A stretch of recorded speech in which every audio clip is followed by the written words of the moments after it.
हिंदी माध्यम की पाठशाला में आप सभी का स्वागत है। दोस्तों, इस वीडियो में हम एनसीईआरटी के कक्षा 10वीं के गणित के अध्याय 10 व्रत की प्रश्नावली 10.2 के सभी प्रश्नों को हल करेंगे।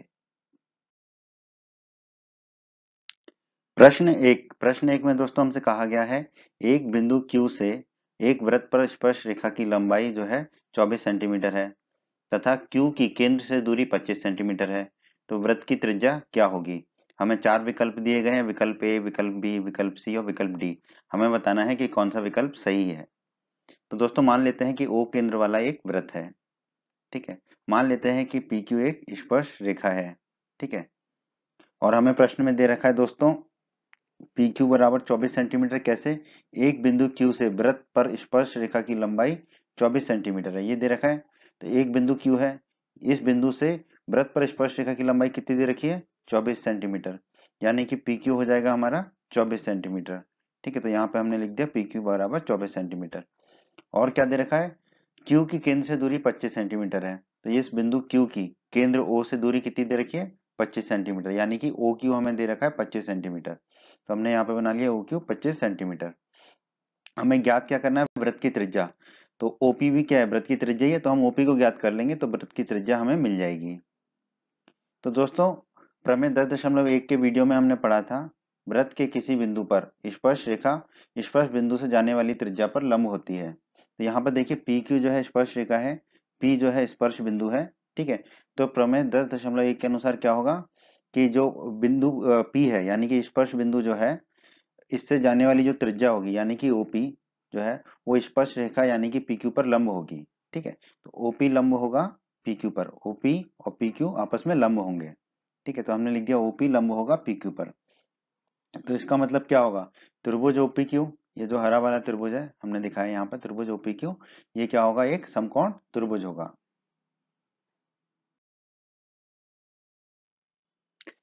तो आगे बढ़ते हैं दोस्तों, अब तो बहुत ही आसान है। समकोण त्रिभुज OPQ में पाइथागोरस प्रमेय लगा देते हैं। ये जो हरा वाला त्रिभुज है समकोण त्रिभुज OPQ, इसमें पाइथागोरस प्रमेय लगा देते हैं।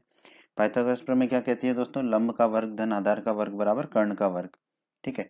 तो लंब यहाँ पर है OP। ठीक है, तो हमने लिख दिया OP का वर्ग। ठीक है, लंब OP है। आधार क्या है यहाँ पर? PQ।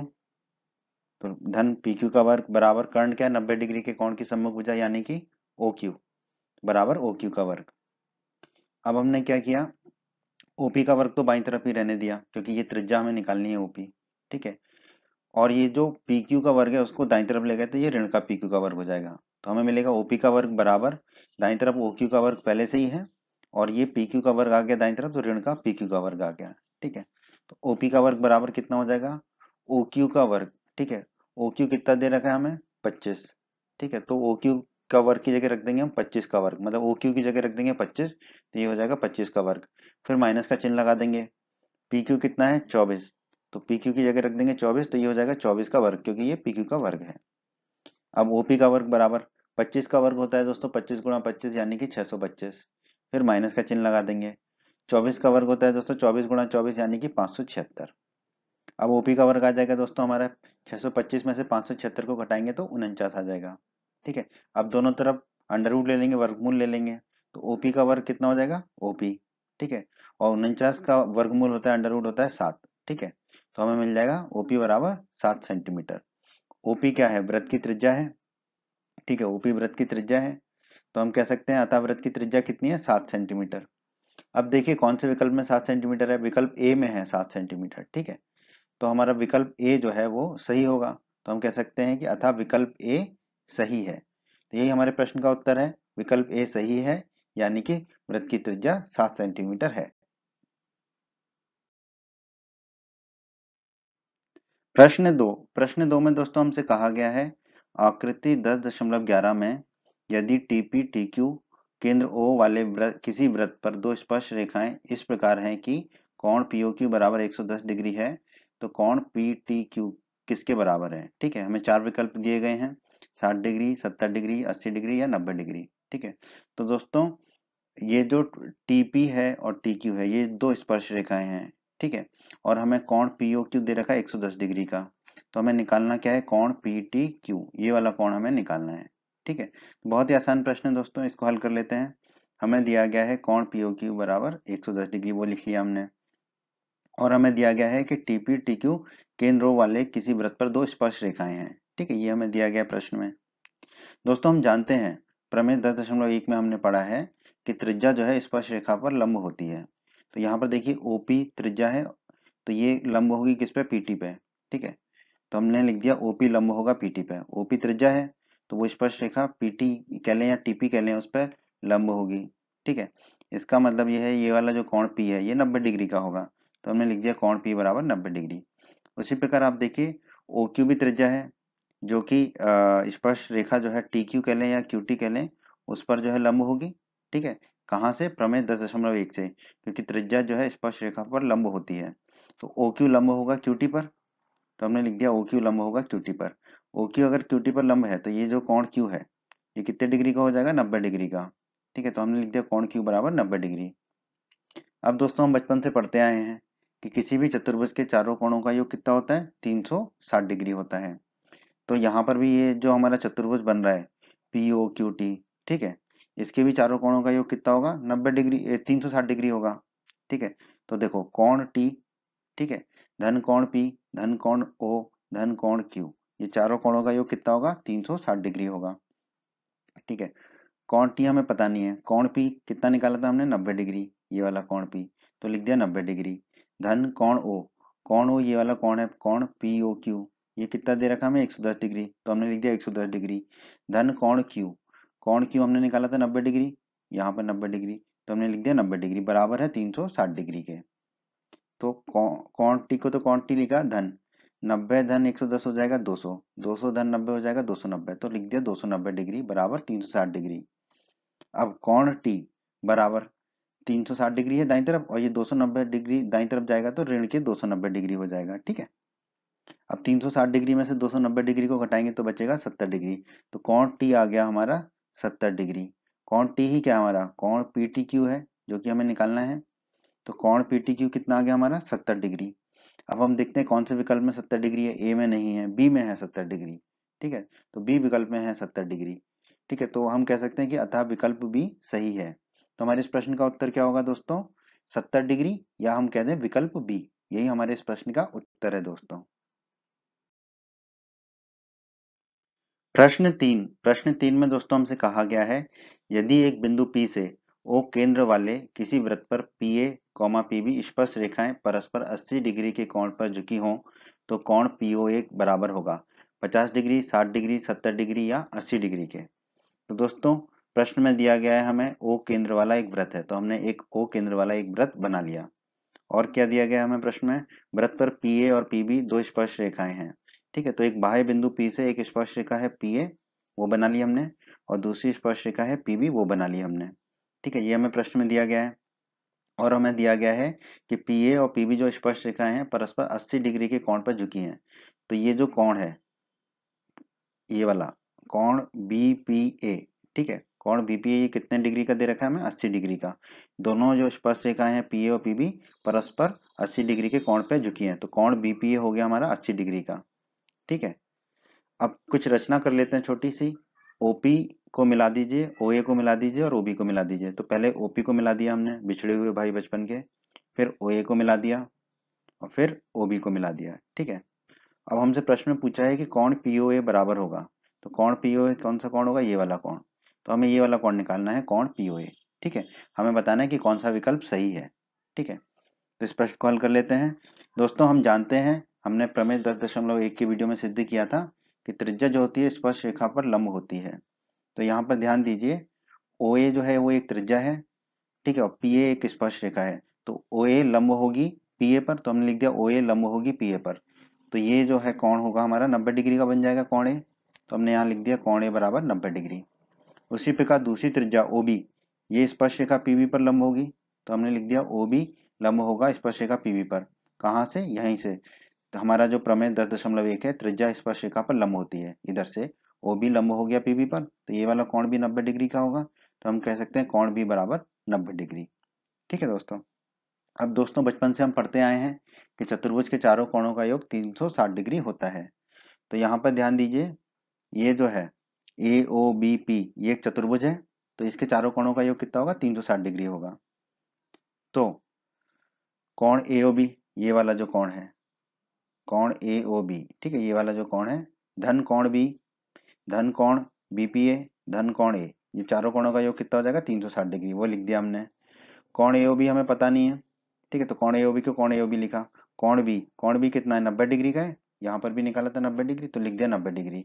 धन कोण BPA, कोण BPA कितना है, 80 डिग्री, यहाँ पे भी देख सकते हैं 80 डिग्री, कोण BPA, ठीक है, तो कोण BPA की जगह रख दिया 80 डिग्री। धन कोण A कितना है, 90 डिग्री का, यहाँ पर भी देख सकते हैं 90 डिग्री का, तो लिख दिया 90 डिग्री, बराबर है 360 डिग्री।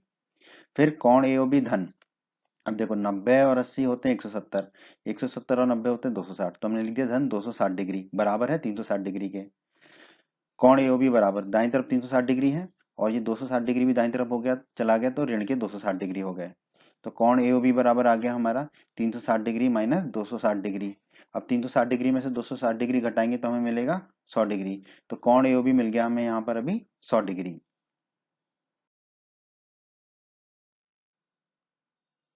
आगे बढ़ते हैं दोस्तों, समकोण त्रिभुज OAP, ठीक है, ये ऊपर वाला जो त्रिभुज है लाल रंग से दिखाया हमने, समकोण त्रिभुज OAP और समकोण त्रिभुज OBP में, नीचे वाला जो त्रिभुज है नीले रंग से दिखाया है समकोण त्रिभुज OBP में। ध्यान दीजिए, कोण A बराबर कोण B, कोण A और कोण B बराबर होंगे, क्यों, क्योंकि दोनों समकोण है, दोनों 90 डिग्री के कोण है, ठीक है, अभी हमने निकाला था, तो कोण A बराबर कोण B हो गया। और OP बराबर OP, OP बराबर OP तो होगा ही होगा क्योंकि ये उभयनिष्ठ भुजा है, ठीक है। फिर OA बराबर OB, OA और OB आपस में बराबर होंगे, क्यों, क्योंकि ये एक ही वृत्त की त्रिज्याएं हैं, ठीक है। अब ध्यान दीजिए आप दोस्तों, कोण A बराबर कोण B, दोनों समकोण है, यानी कि राइट एंगल है, तो R लिख दिया हमने, ठीक है। फिर 90 डिग्री के कोण की समभुजा कोण A की समभुजा OP है, और 90 डिग्री का कोण कोण B की भी समभुजा भी OP है, तो OP क्या होगा हमारा, OP होगा कर्ण, ठीक है, कर्ण को अंग्रेजी में बोलते हैं हाइपोटेनियस, ठीक है, तो H लिख दिया उसके लिए। और फिर एक अन्य भुजा कर्ण के अलावा OA और OB आपस में बराबर है, ठीक है, तो अन्य भुजा बराबर है तो S लिख दिया साइड के लिए। तो RHS के नियम से ये दोनों त्रिभुज OAP और OBP क्या हो जाएंगे, सर्वांग सम हो जाएंगे, तो हमने लिख दिया त्रिभुज AOP सर्वांग सम होगा त्रिभुज BOP के, ठीक है, किस नियम से, RHS के नियम से, RHS के सर्वांग समता के नियम से। इसके बारे में आप कक्षा 9 में पढ़ चुके हैं, ठीक है। आप यदि चाहें तो हमारे कक्षा 9 के व्रत के अध्याय 10 के वीडियो अवश्य देख सकते हैं। लेकिन अब बात आती है कि क्रम क्या होगा सर्वांग समता का। तो क्रम के लिए क्या होता है, आरएचएस के नियम में हम क्या करते हैं, जो कोण ए होता है, कोण 90 डिग्री का होता है, समकोण होता है, उसको पहले लिख दिया दोनों में, ठीक है। फिर जो हमारा कर्ण होता है उसको लिख देते हैं, तो कोण ए लिख दिया, कर्ण ओपी लिख दिया, तो ए ओपी। दाईं तरफ क्या होगा, कोण बी लिख दिया, समकोण वाला बी लिख दिया, फिर हमने लिख दिया कर्ण ओपी, ठीक है। अब कर्ण में ध्यान देना होता है कि दोनों एक ही दिशा में हो, ओपी हो ओपी हो, पीओ, या तो दोनों में पीओ लिखेंगे या दोनों में ओपी लिखेंगे, तो हमने यहाँ पे दोनों में ओपी लिख दिया। तो त्रिभुज एओपी सर्वांगसम होगा त्रिभुज बीओपी के, ठीक है, आरएचएस के नियम से, ठीक है, ये दोनों त्रिभुज सर्वांगसम हो गए। अब दोस्तों अगर दो त्रिभुज सर्वांगसम है तो उनके संगत भाग भी बराबर होते हैं, जैसे अंग्रेजी में हम लिखते हैं सीपीसीटी। तो सीपीसीटी के नियम से यहाँ पर संगत कोण भी बराबर होंगे, तो कोण एओपी बराबर होगा कोण बीओपी के, ठीक है, इसी क्रम में है एओपी और बीओपी, तो यहाँ तो कोई दिक्कत ही नहीं है, तो कोण एओपी बराबर होगा कोण बीओपी से। अब यहाँ पे देख लेते हैं आकृति में, ये है कोण एओपी, ठीक है, जो कि हमें ज्ञात भी करना है, ठीक है, जैसे पीओए बोल दें या एओपी, ठीक है, तो कोण एओपी बराबर होगा किसके, कोण बीओपी से। तो कोण बीओपी कौन सा है, ये वाला कोण, कोण बीओपी, ठीक है, ये दोनों कोण आपस में बराबर हैं, कैसे, सीपीसीटी के नियम से, क्योंकि त्रिभुज एओपी सर्वांग में त्रिभुज बीओपी के, ठीक है, तो इनके संगत कोण भी बराबर होंगे, ठीक है, तो ये बराबर हो गए। अब दोस्तों हमने थोड़ी देर पहले निकाला था कोण एओबी बराबर 100 डिग्री, कोण एओबी ये वाला कोण 100 डिग्री का निकाला था हमने। अब दोस्तों कोण एओबी को हम क्या लिख सकते हैं, कोण एओपी धन कोण बीओपी, कैसे, देखिए ये कोण एओपी है और इसमें ये वाला कोण जोड़ दें कोण बीओपी, ठीक है, तो ये बन जाएगा कोण एओबी, ठीक है, तो कोण एओबी को लिख दिया हमने कोण एओपी धन कोण बीओपी, बराबर किसके, 100 डिग्री के। अब दोस्तों ध्यान दीजिए, कोण बीओपी किसके बराबर आया था, कोण एओपी के, तो ये जो कोण बीओपी है इसकी जगह लिख देंगे कोण एओपी। तो देखिए कोण एओपी को तो कोण एओपी लिखा, धन का चिन्ह लगाया, ठीक है, फिर ये कोण बीओपी जो है इसकी जगह लिख देंगे कोण एओपी। तो कोण बीओपी की जगह लिख दिया कोण एओपी, क्योंकि ये हम ऊपर निकाल चुके हैं, कोण एओपी और बीओपी बराबर है, बराबर लिख दिया हमने 100 डिग्री। अब कोण एओपी धन कोण एओपी हो जाएगा 2 गुणा कोण एओपी बराबर है 100 डिग्री के।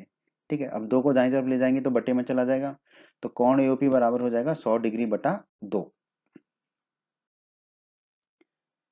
कोण एओपी आ गया दोस्तों हमारा 100 डिग्री बटा 2। 100 डिग्री में 2 का भाग देंगे तो मिलेगा 50 डिग्री, तो कोण एओपी मिल गया हमें 50 डिग्री। ठीक है, अब देखिए कोण एओपी कह लें या इसको कोण पीओए कह लें, एक ही बात है, कोण तो यही है। ठीक है, तो कोण एओपी बराबर 50 डिग्री है, तो वही है कोण पीओए भी, तो कोण पीओए बराबर आ गया हमारा 50 डिग्री। ठीक है, तो ये वाला कोण हमारा कितना डिग्री का आ गया, 50 डिग्री का।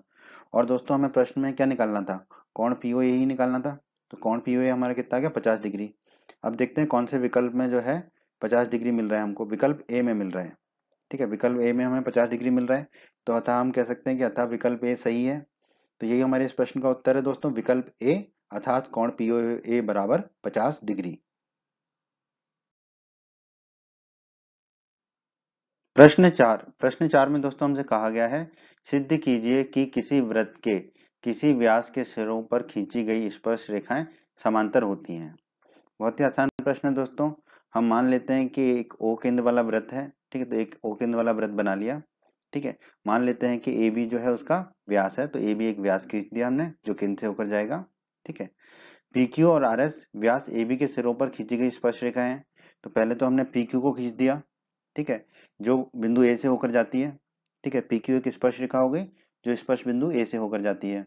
फिर दूसरी स्पर्श रेखा हमने खींच दी है आर एस, जो कि बिंदु स्पर्श बिंदु बी से होकर जाती है, और ए बी व्यास है, ये हमें प्रश्न में दिया गया है। ठीक है दोस्तों, हम जानते हैं प्रमेय 10.1 के वीडियो में हमने सिद्ध किया था, त्रिज्या जो होती है वो स्पर्श रेखा पर लंब होती है। और यहाँ पर ध्यान दीजिए, ए बी अगर व्यास है तो ओ ए त्रिज्या होगा और ओ बी भी त्रिज्या होगा। ठीक है, क्योंकि ए बी क्या है, व्यास है। तो दोस्तों ओ ए लंब होगा पी क्यू पर, क्यों, क्योंकि देखो ओ ए त्रिज्या है और पी क्यू क्या है, स्पर्श रेखा है, और त्रिज्या जो है स्पर्श रेखा पर लंब होती है, तो हमने लिख दिया ओ ए लंब होगा पी क्यू पर। ठीक है, ओ ए त्रिज्या लंब होगा स्पर्श रेखा पी क्यू पर, तो ये जो कोण है ये 90 डिग्री का होगा। ठीक है, तो हम लिख सकते हैं कि कोण ओ ए पी बराबर 90 डिग्री, कोण ओ ए पी बराबर 90 डिग्री। ठीक है, उसी प्रकार दोस्तों ध्यान दीजिए, ओ बी त्रिज्या है और आर एस स्पर्श रेखा है, तो त्रिज्या स्पर्श रेखा पर लंब होती है, तो ओ बी लंब होगा आर एस पर, तो हमने लिख दिया ओ बी लंब होगा आर एस पर।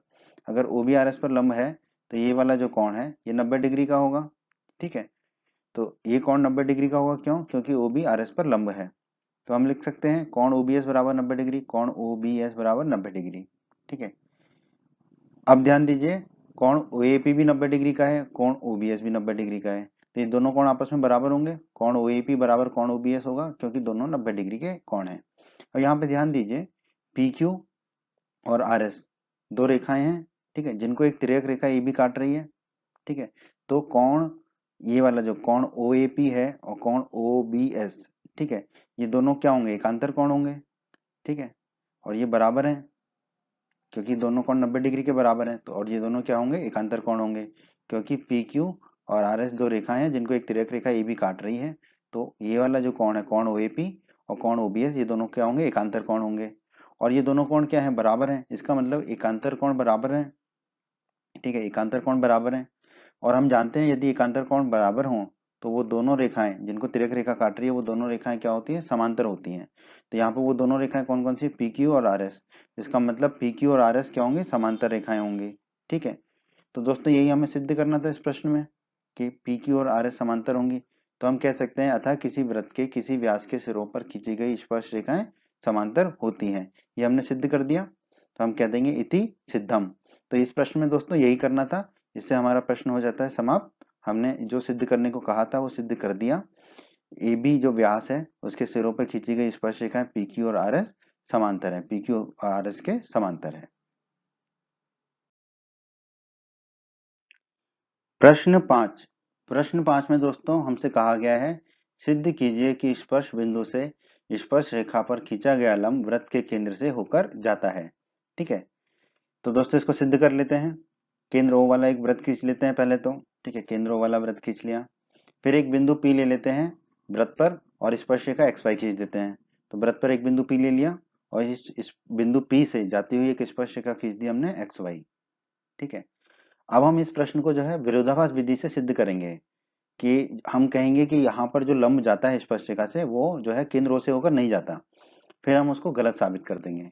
ठीक है, तो हम मान लेते हैं कि बिंदु P से स्पर्श रेखा XY पर खींचा गया लंब वृत्त के केंद्र O से होकर नहीं जाता। O से होकर नहीं जाता तो किसी अन्य बिंदु M से होकर जाता है। ठीक है, ये हम मान लिया, ये हमने माना है। ठीक है, अब हम इसको गलत साबित करेंगे और फिर हम सिद्ध करेंगे कि ये लंब जो है केंद्र O से होकर ही जाता है। ठीक है, परंतु अभी हमने मान लिया है कि लंब जो XY से जा रहा है वो O से होकर नहीं जा रहा, किसी अन्य बिंदु M से होकर जाता है। ठीक है, तो MP लंब हो गया XY पर। ठीक है, ये हमने माना है। ठीक है, तो कोण MPY ये कितने का होगा? 90 डिग्री का होगा, ये हमारे मानने के अनुसार। ठीक है, तो अब हम क्या करेंगे, O और P को मिला देते हैं। ठीक है, स्पर्श बिंदु और केंद्र को मिलाकर एक जो है एक रेखा खींच दी हमने, एक किरण खींच दी। ठीक है, जो केंद्र से होकर जाती है। ठीक है, अब हम जानते हैं दोस्तों, प्रमेय 10.1 में हमने सिद्ध किया था कि जो त्रिज्या होती है स्पर्श रेखा पर लंब होती है। ठीक है, तो यहाँ पर OP क्या होगी? त्रिज्या होगी। ठीक है, और ये स्पर्श रेखा XY पर लंब होगी, तो हम कह सकते हैं OP लंब होगी XY पर।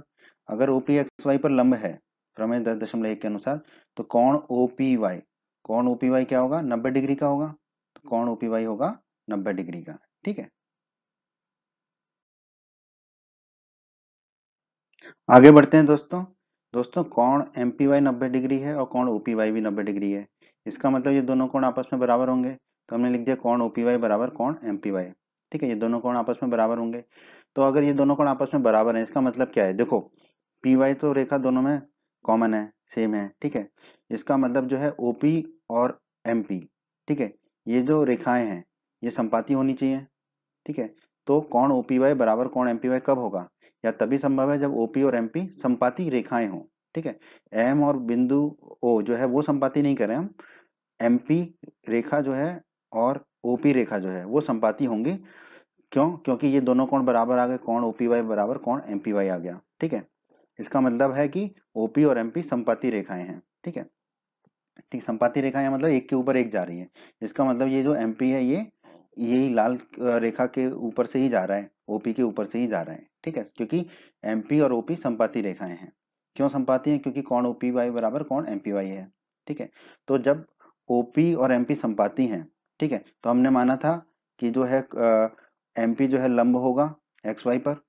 तो जो लंब MP है XY पर और MP और OP संपाती हैं, इसका मतलब जो लंब है, ठीक है, वो केंद्र O से होकर जा रहा है। तो हम कह सकते हैं अतः स्पर्श बिंदु से स्पर्श रेखा पर खींचा गया लंब वृत्त के केंद्र से होकर जाता है, क्योंकि यहाँ पर MP और OP संपाती हैं। ठीक है, और हमने माना था कि जो MP है वो XY पर लंब है। ठीक है, तो XY पर जो लंब है और OP MP के संपाती है, इसका मतलब XY पर जो लंब है वो केंद्र O से होकर जाता है।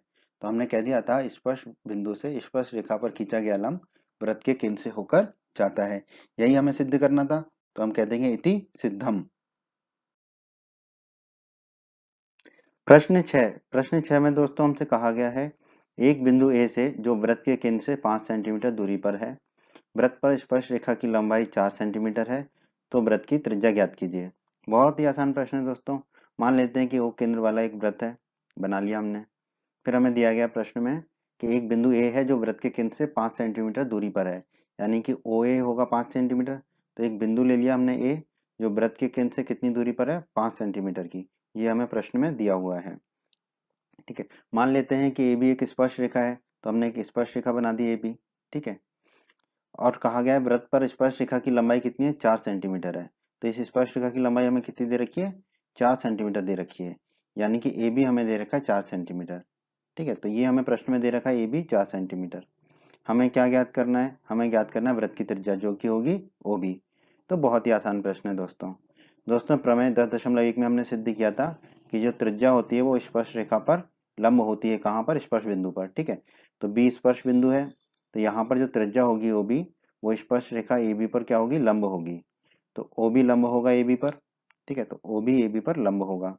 ठीक है, OB AB पर लंब हो गया तो त्रिभुज OBA क्या हो जाएगा? एक समकोण त्रिभुज हो जाएगा। त्रिभुज OBA ये डांस करते हुआ आ गया। त्रिभुज OBA क्या हो गया? हमारा एक समकोण त्रिभुज हो गया।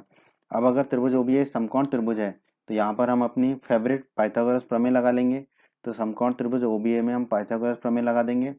पाइथागोरस प्रमेय हमारी कहती है लंब का वर्ग धन आधार का वर्ग बराबर कर्ण का वर्ग। ठीक है, लंब है यहाँ पर OB, तो लंब का वर्ग हो जाएगा OB का वर्ग, धन आधार का वर्ग, आधार है हमारा AB, तो धन AB का वर्ग हो जाएगा बराबर कर्ण का वर्ग। कर्ण क्या होगा? 90 डिग्री के कोण की सम्मुख भुजा यानी कि OA। ठीक है, तो ये हो जाएगा बराबर कर्ण का वर्ग मतलब OA का वर्ग।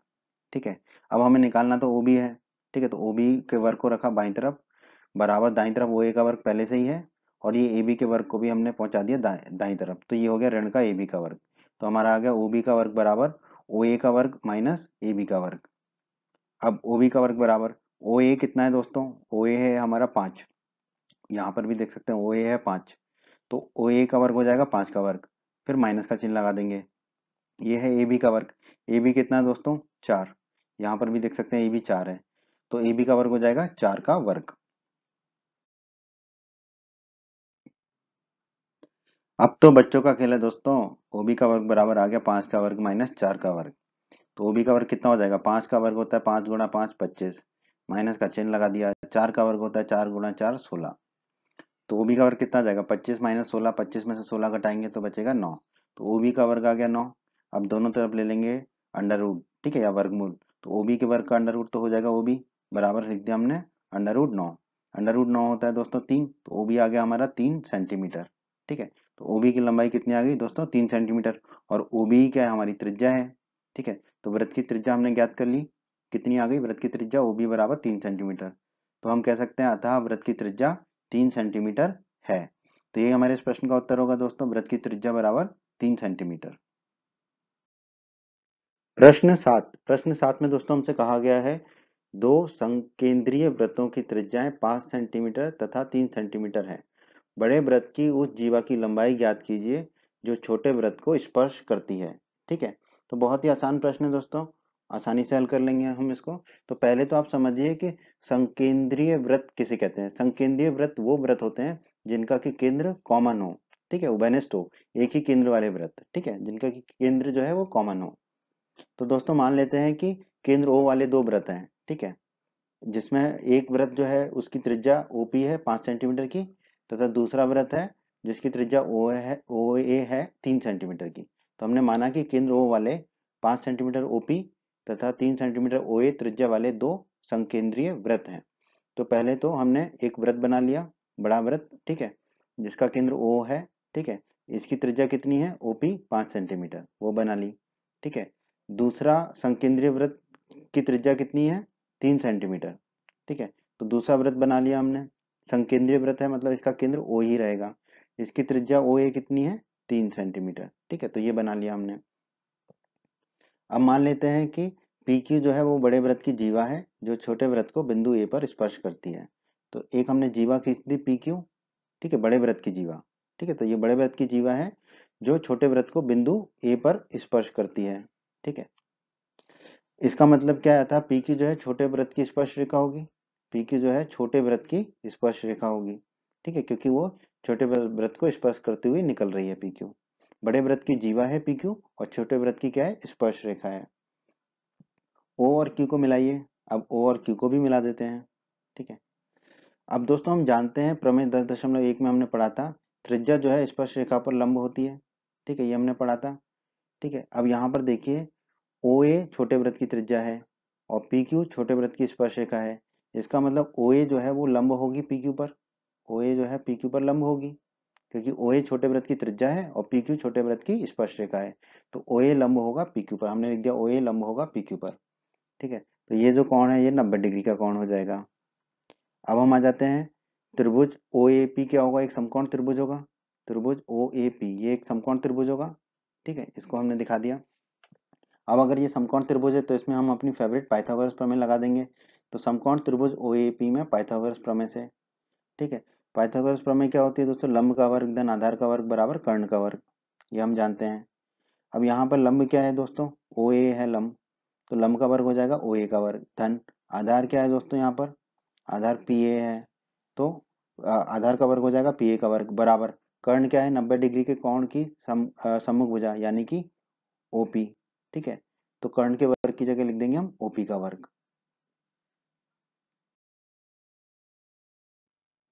तो दोस्तों हमने निकाल लिया है OA का वर्ग धन PA का वर्ग बराबर OP का वर्ग। अब हम क्या करेंगे, OA के वर्ग को ले जाएंगे दाईं तरफ, तो बाईं तरफ बच जाएगा PA का वर्ग बराबर दाईं तरफ OP का वर्ग पहले से ही है और OA का वर्ग भी दाईं तरफ आ गया तो ऋण का OA का वर्ग हो गया। अब दोस्तों PA का वर्ग बराबर OP का वर्ग। OP कितना है दोस्तों, यहाँ पर हमारा 5 है, तो OP 5 रख देंगे तो OP का वर्ग हो जाएगा 5 का वर्ग, फिर माइनस का चिन्ह लगा देंगे। फिर है OA का वर्ग। OA कितना है दोस्तों, यहाँ पर हमारा 3 है, तो OA हो जाएगा 3, तो OA का वर्ग हो जाएगा 3 का वर्ग। अब बस इसको हल कर लेते हैं, तो PA का वर्ग बराबर हो जाएगा हमारा 5 का वर्ग हो जाएगा 25, 55 25, माइनस का चिन्ह लगा देते हैं। 3 का वर्ग हो जाएगा 3 गुणा 3 9, तो PA का वर्ग आ जाएगा 25 माइनस 9, 25 में से 9 को घटाएंगे तो मिलेगा 16, तो PA का वर्ग मिल गया हमें 16। दोनों तरफ वर्गमूल ले लेंगे, अंडर रूट ले लेंगे, तो PA के वर्ग का अंडर रूट हो जाएगा PA बराबर अंडर रूट 16। अंडर रूट 16 होता है दोस्तों 4, तो PA आ गया हमारा 4 सेंटीमीटर। ठीक है, तो PA का मान रख दिया हमने 4 सेंटीमीटर। दोस्तों अभी हमने निकाला था कि OA जो है वो PQ पर लंब है। ठीक है, जो त्रिज्या होती है, छोटे वृत्त की त्रिज्या जो है छोटे वृत्त की स्पर्श रेखा पर लंब होती है, तो OA PQ पर लंब है। तो देखो दोस्तों PQ के दो नाम हैं, छोटे वृत्त के लिए तो वो स्पर्श रेखा है और बड़े वृत्त के लिए वो जीवा है। ठीक है, जिसकी कि हमें लंबाई ज्ञात करनी है। ठीक है, तो दोस्तों हम जानते हैं, हमने कक्षा 9 में पढ़ा है कि केंद्र से जीवा पर डाला गया लंब जीवा को समद्विभाजित करता है। ठीक है, तो ये जो केंद्र है O, ये छोटे वृत्त का भी केंद्र है और बड़े वृत्त का भी केंद्र है, संकेंद्रीय वृत्त है। ठीक है, तो अगर हम बड़े वृत्त के सापेक्ष में बात करें, बड़े वृत्त के लिए बात करें, तो बड़े वृत्त के लिए जीवा है PQ। ठीक है, और केंद्र O से लंब है ये जीवा PQ पर, तो केंद्र से डाला गया लंब जीवा को समद्विभाजित करता है। ठीक है, तो इसका मतलब OA जो है वो PQ को समद्विभाजित करेगा, मतलब दो बराबर भागों में बांटेगा। इसका मतलब क्या होगा कि PA जो है वो AQ के बराबर होगा, और PA कितना निकाला है हमने 4 सेंटीमीटर, तो AQ भी कितना आ जाएगा 4 सेंटीमीटर। ठीक है, तो PA है 4 सेंटीमीटर, तो AQ भी आ जाएगा हमारा 4 सेंटीमीटर। ठीक है, अब दोस्तों PQ कितना होगा, PQ ये पूरा PQ जीवा, ये होगा PA धन AQ। ठीक है, PA और AQ को जोड़ तो हमने लिख दिया PQ बराबर PA धन AQ।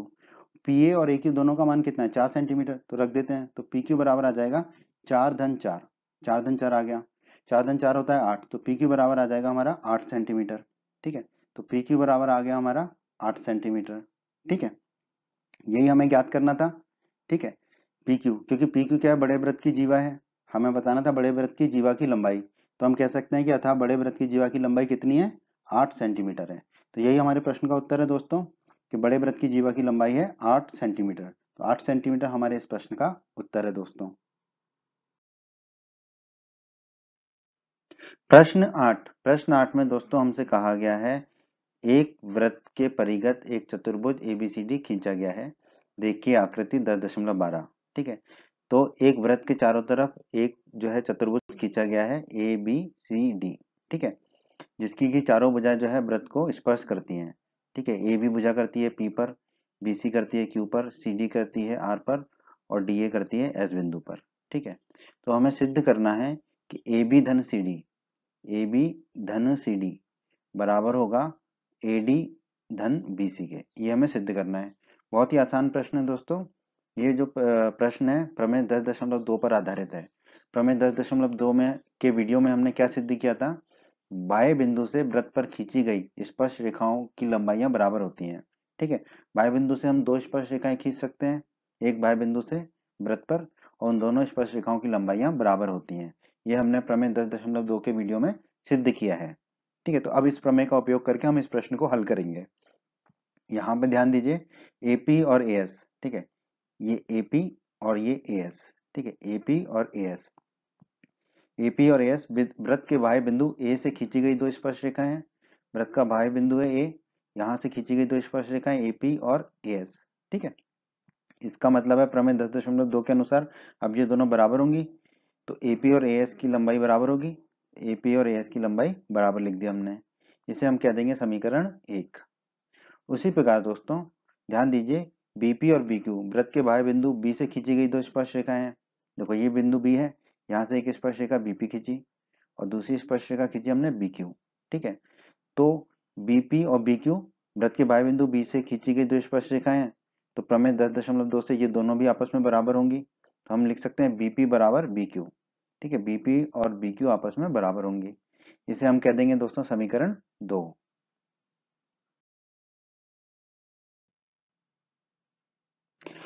तो दोस्तों अब फिर से प्रमेय 10.2 का प्रयोग करेंगे हम। ठीक है, समीकरण 1 और समीकरण 2 को हमने यहाँ फिर से लिख दिया। सी आर और सी क्यू वृत्त के वाय बिंदु सी से खींची गई दो स्पर्श रेखाएं हैं। बिंदु सी वृत्त के बाहर स्थित है। यहाँ से हमने दो स्पर्श रेखाएं खींची वृत्त पर, सी आर और सी क्यू। ठीक है, तो प्रमेय 10.2 से इन दोनों की लंबाइयां भी बराबर होंगी। तो हमने लिख दिया सी आर बराबर सी क्यू। सी आर और सी क्यू की लंबाई बराबर होगी। इसे कह देंगे दोस्तों हम समीकरण 3। इसी प्रकार दोस्तों डी आर और डी एस वृत्त के वाय बिंदु डी से खींची गई दो स्पर्श रेखाएं हैं। डी बिंदु जो है वृत्त के बाहर है। यहाँ से हमने दो स्पर्श रेखाएं खींची डी आर और डी एस। ठीक है, तो ये दोनों भी बराबर होंगी लंबाई में प्रमेय 10.2 से। तो हमने लिख दिया डी आर बराबर डी एस। ठीक है, डी आर और डी एस की लंबाई बराबर होगी।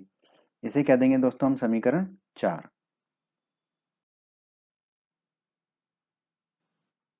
हमने समीकरण 1, समीकरण 2 और समीकरण 3 और समीकरण 4 चारों को लिख दिया। अब बस हम क्या करेंगे दोस्तों, समीकरण 1, समीकरण 2, समीकरण 3 और समीकरण 4 को जोड़ने पर, यानी कि इन चारों समीकरण के बाईं तरफ को जोड़ देंगे आपस में। वो बराबर होगा जब इन समीकरण चारों समीकरण के दाईं तरफ को आपस में जोड़ देंगे। तो देखिए, समीकरण 1 का बाईं तरफ है एपी, तो एपी लिखा। फिर धन समीकरण 2 का बाईं तरफ है बीपी, धन बीपी लिखा। फिर समीकरण 3 का बाईं तरफ है सीआर, तो धन सीआर लिखा। फिर समीकरण 4 का बाईं तरफ है डीआर, तो धन डीआर लिखा। बराबर। अब दाईं तरफ को जोड़ देंगे चारों समीकरण के। पहले समीकरण का दाईं तरफ है एएस, तो एएस लिखा। फिर धन समीकरण 2 का दाईं तरफ है बीक्यू, तो धन बीक्यू लिखा। फिर धन समीकरण 3 का दाईं तरफ है सीक्यू, तो धन सीक्यू लिखा। फिर धन समीकरण 4 का दाईं तरफ डीएस है, तो धन डीएस लिख दिया। ठीक है, अब ध्यान दीजिए, पहले समझ लीजिए। देखिए एपी धन बीपी, एपी और बीपी इन दोनों को जब हम जोड़ेंगे तो ये एबी के बराबर हो जाएगा। ठीक है, तो एपी धन बीपी को हमने लिख दिया एबी यहाँ पर। ठीक है, उसी प्रकार अब देखिए सी आर धन डी आर। ठीक है, ये सी आर और डी आर इनको जोड़ देंगे तो ये सी डी के बराबर हो जाएगा। तो सी आर धन डी आर को लिख दिया हमने सी डी। ठीक है, फिर बराबर ए एस को ए एस लिखा।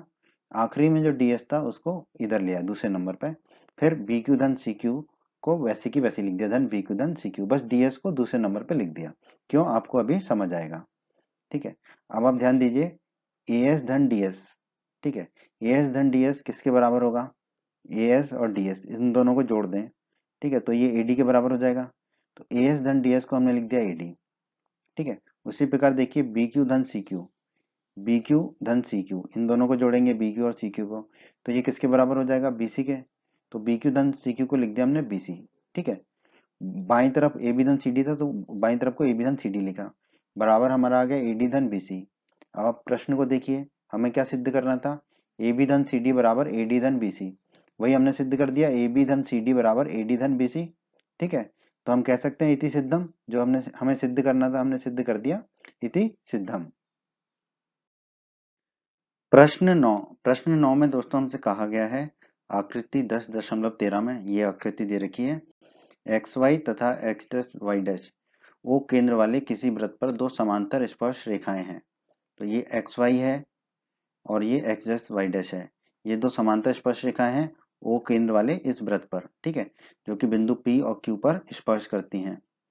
और स्पर्श बिंदु सी पर, एक स्पर्श बिंदु सी है इसी वृत्त पर, स्पर्श रेखा ए बी। ठीक है, ये ए बी स्पर्श रेखा खींची है। एक्स को ए पर, एक्स वाई को, एक्स वाई को ए पर, तो एक्स वाई स्पर्श रेखा को बिंदु ए पर, ये बिंदु ए है। और तथा एक्स डैश वाई डैश को बी पर प्रतिच्छेद करती है। एक्स डैश वाई डैश ये है, इसको बिंदु बी पर प्रतिच्छेद करती है।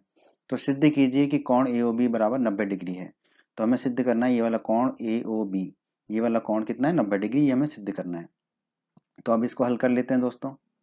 ओ सी को मिलाइए, तो सबसे पहले ओ और सी को मिला देते हैं। ठीक है, मिला दिया।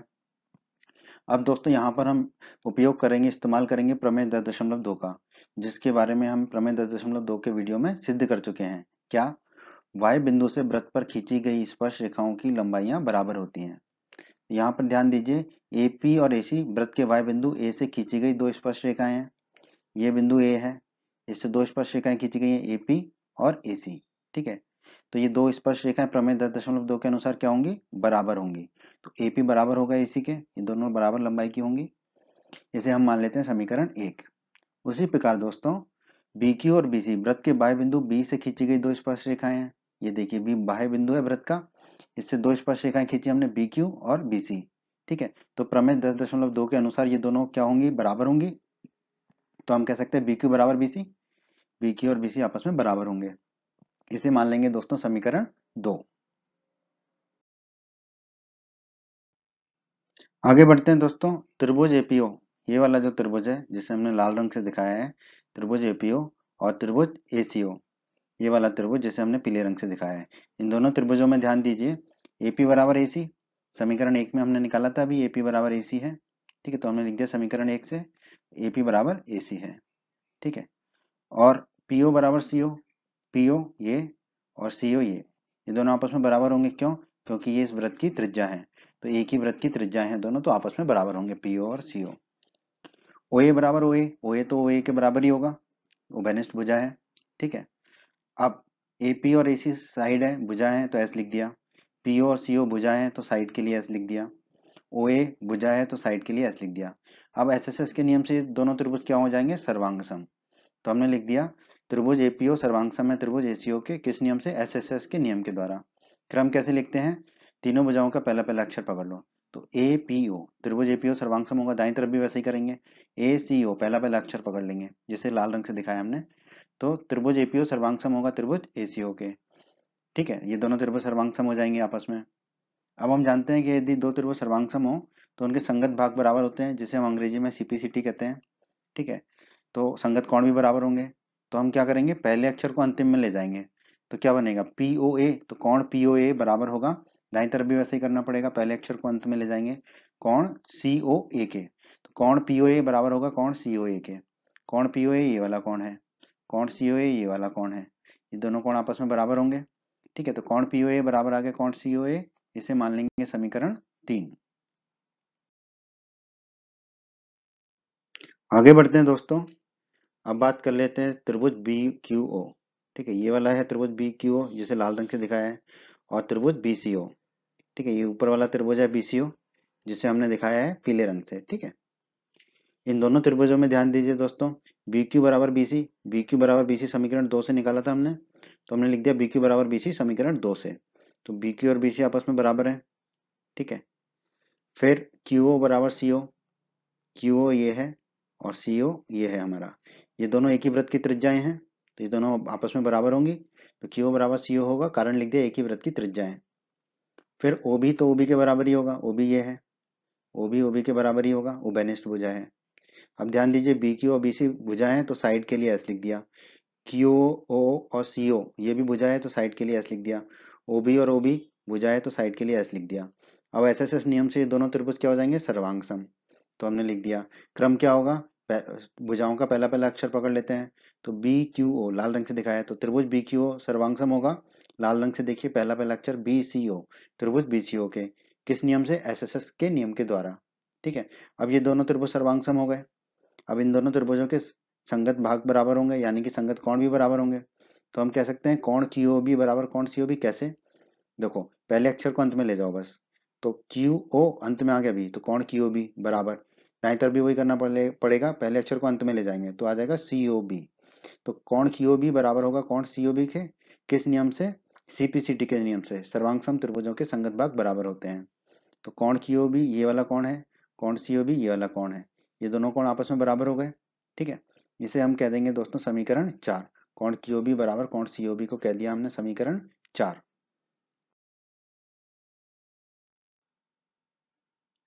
समीकरण 3 और समीकरण 4 को हमने लिख लिया दोस्तों। अब आगे बढ़ते हैं, एक्स वाई तथा X dash Y dash O केंद्र वाले किसी वृत्त पर दो समांतर रेखाएं, ये प्रश्न में दिया हुआ है। देखिए एक्स वाई तथा X dash Y dash O केंद्र वाले किसी वृत्त पर दो समांतर स्पर्श रेखाएं हैं। तो इसका मतलब है कि एक्स वाई और एक्स डैश वाई डैश जो है वो समांतर रेखाएं हैं। ठीक है, और देखिए पीओ और ओ क्यू क्या है, त्रिज्याएं हैं, तो पी क्यू क्या होगा, वृत्त का व्यास होगा, पीओ त्रिज्या है और ओ क्यू भी त्रिज्या है। ठीक है, और एक्स वाई और एक्स डैश वाई डैश जो है समांतर है, इसका मतलब पी क्यू क्या होगा, वृत्त का व्यास होगा, इसका मतलब पीओ क्यू क्या होगा, एक सरल रेखा होगी। ठीक है, तो हम लिख सकते हैं कि पीओ क्यू जो है वो एक सरल रेखा होगी। ठीक है, पीओ की जो है एक सरल रेखा होगी। ठीक है, तो अगर एक पीओ की एक सरल रेखा होगी तो इसके एक तरफ के सभी कोणों का योग कितना होना चाहिए? 180 डिग्री होना चाहिए। ठीक है, तो हम लिख सकते हैं कि कोण पीओए, ये वाला कोण, कोण पीओए, धन कोण सीओए, ये वाला कोण, कोण सीओए, धन कोण सीओबी, ये वाला कोण सीओबी। ठीक है, धन कोण क्यूओबी, ये वाला कोण। इन चारों कोणों का योग हमने लिख दिया 180 डिग्री के बराबर। कोण पीओए ये वाला, धन कोण सीओए ये वाला, धन कोण सीओबी लाल वाला, धन कोण क्यूओबी नीला वाला, बराबर होगा 180 डिग्री के। ठीक है, अब ध्यान दीजिए दोस्तों, समीकरण 3 में है कोण पीओए बराबर कोण सीओए। ठीक है, ये दोनों कोण आपस में बराबर आए थे समीकरण 3 में, तो कोण पीओए को हम लिख सकते हैं कोण सीओए। तो कोण पीओए को लिख दिया हमने कोण सीओए, धन कोण सीओए को धन कोण सीओए लिखा, धन कोण सीओबी को धन कोण सीओबी लिखा। समीकरण 4 में देखिए कोण क्यूओबी किसके बराबर है? कोण सीओबी के। कोण क्यूओबी और कोण सीओबी बराबर आए थे, तो समीकरण 4 से कोण क्यूओबी को हम लिख सकते हैं कोण सीओबी। तो हमने कोण क्यूओबी को लिख दिया कोण सीओबी बराबर 180 डिग्री। अब देखिए कोण सीओए धन कोण सीओए कितना हो जाएगा? 2 गुणा कोण सीओए, फिर धन का चिन्ह लगा दिया, फिर कोण सीओबी धन कोण सीओबी हो जाएगा 2 गुणा कोण सीओबी बराबर 180 डिग्री। दोनों में 2 कॉमन आ जाएगा, तो 2 कॉमन लिया तो कोष्टक के अंदर क्या मिलेगा हमें? कोण सीओए धन कोण सीओबी बराबर 180 डिग्री है। अब तो बहुत ही आसान है दोस्तों। अब यहाँ देखिए 2 गुणा कोण सीओए धन कोण सीओबी बराबर 180 डिग्री आ गया, तो ये है हमारा कोण सीओए। ठीक है, और ये है कोण सीओबी, कोण सीओए और ये है कोण सीओबी। ठीक है, इन दोनों को जोड़ देंगे कोण को, तो हमें क्या मिलेगा?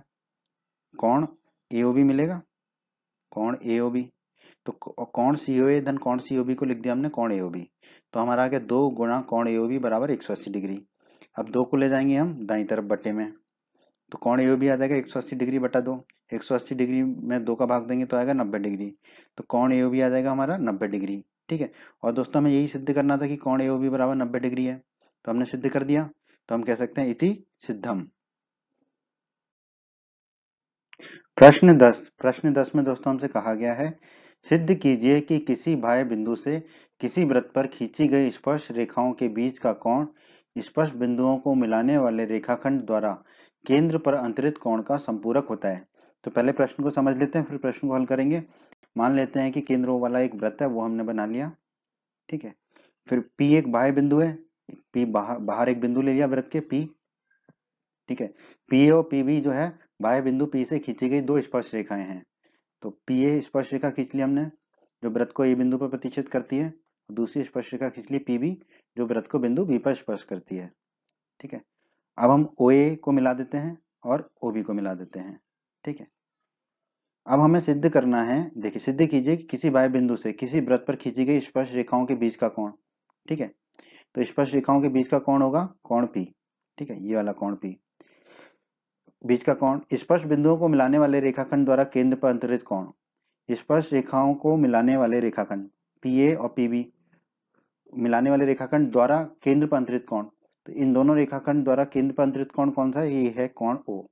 ठीक है, तो हमें सिद्ध करना है कि कोण पी धन कोण ओ बराबर 180 डिग्री होगा, क्योंकि हमें सिद्ध करना है ये दोनों कोण क्या होंगे? संपूरक होता है। देखिए फिर से समझिए, सिद्ध कीजिए किसी बाह्य बिंदु से वृत्त पर खींची गई स्पर्श रेखाओं के बीच का कोण यानी कि कोण पी का कोण स्पर्श बिंदुओं को मिलाने वाले रेखाखंड द्वारा केंद्र पर अंतरित कोण। स्पर्श बिंदुओं को मिलाने वाले रेखाखंड द्वारा केंद्र पर अंतरित कोण कौन सा है? कोण ओ। कोण का संपूरक होता है, यानी कि कोण पी और कोण ओ का योग कितना होना चाहिए? 180 डिग्री होना चाहिए, ये हमें सिद्ध करना है। तो दोस्तों हम जानते हैं कि त्रिज्या जो है स्पर्श रेखा पर लंब होती है, तो यहाँ पर देखिए ओ ए त्रिज्या है जो कि स्पर्श रेखा पी ए पर लंब है। ठीक है, यानी कि ये जो कोण ए है ये 90 डिग्री का होगा, तो हमने लिख दिया कोण ए बराबर 90 डिग्री। उसी प्रकार त्रिज्या स्पर्श रेखा पर लंब होती है प्रमेय 10.1 के अनुसार, तो ओ बी क्या है? त्रिज्या है, ये स्पर्श रेखा पीबी पर लंब होगा, तो हमने लिख दिया ओ बी लंब होगा पीबी पर, यानी कि कोण बी जो है वो कितना आ जाएगा? 90 डिग्री, तो हमने लिख दिया कोण बी बराबर 90 डिग्री।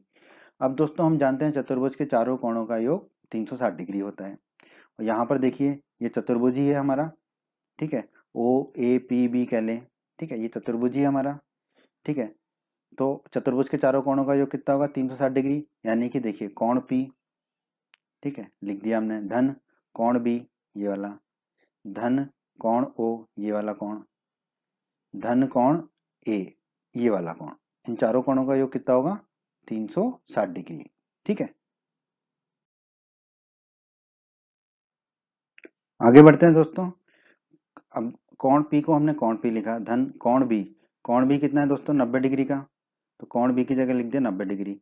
धन कोण O लिख दिया।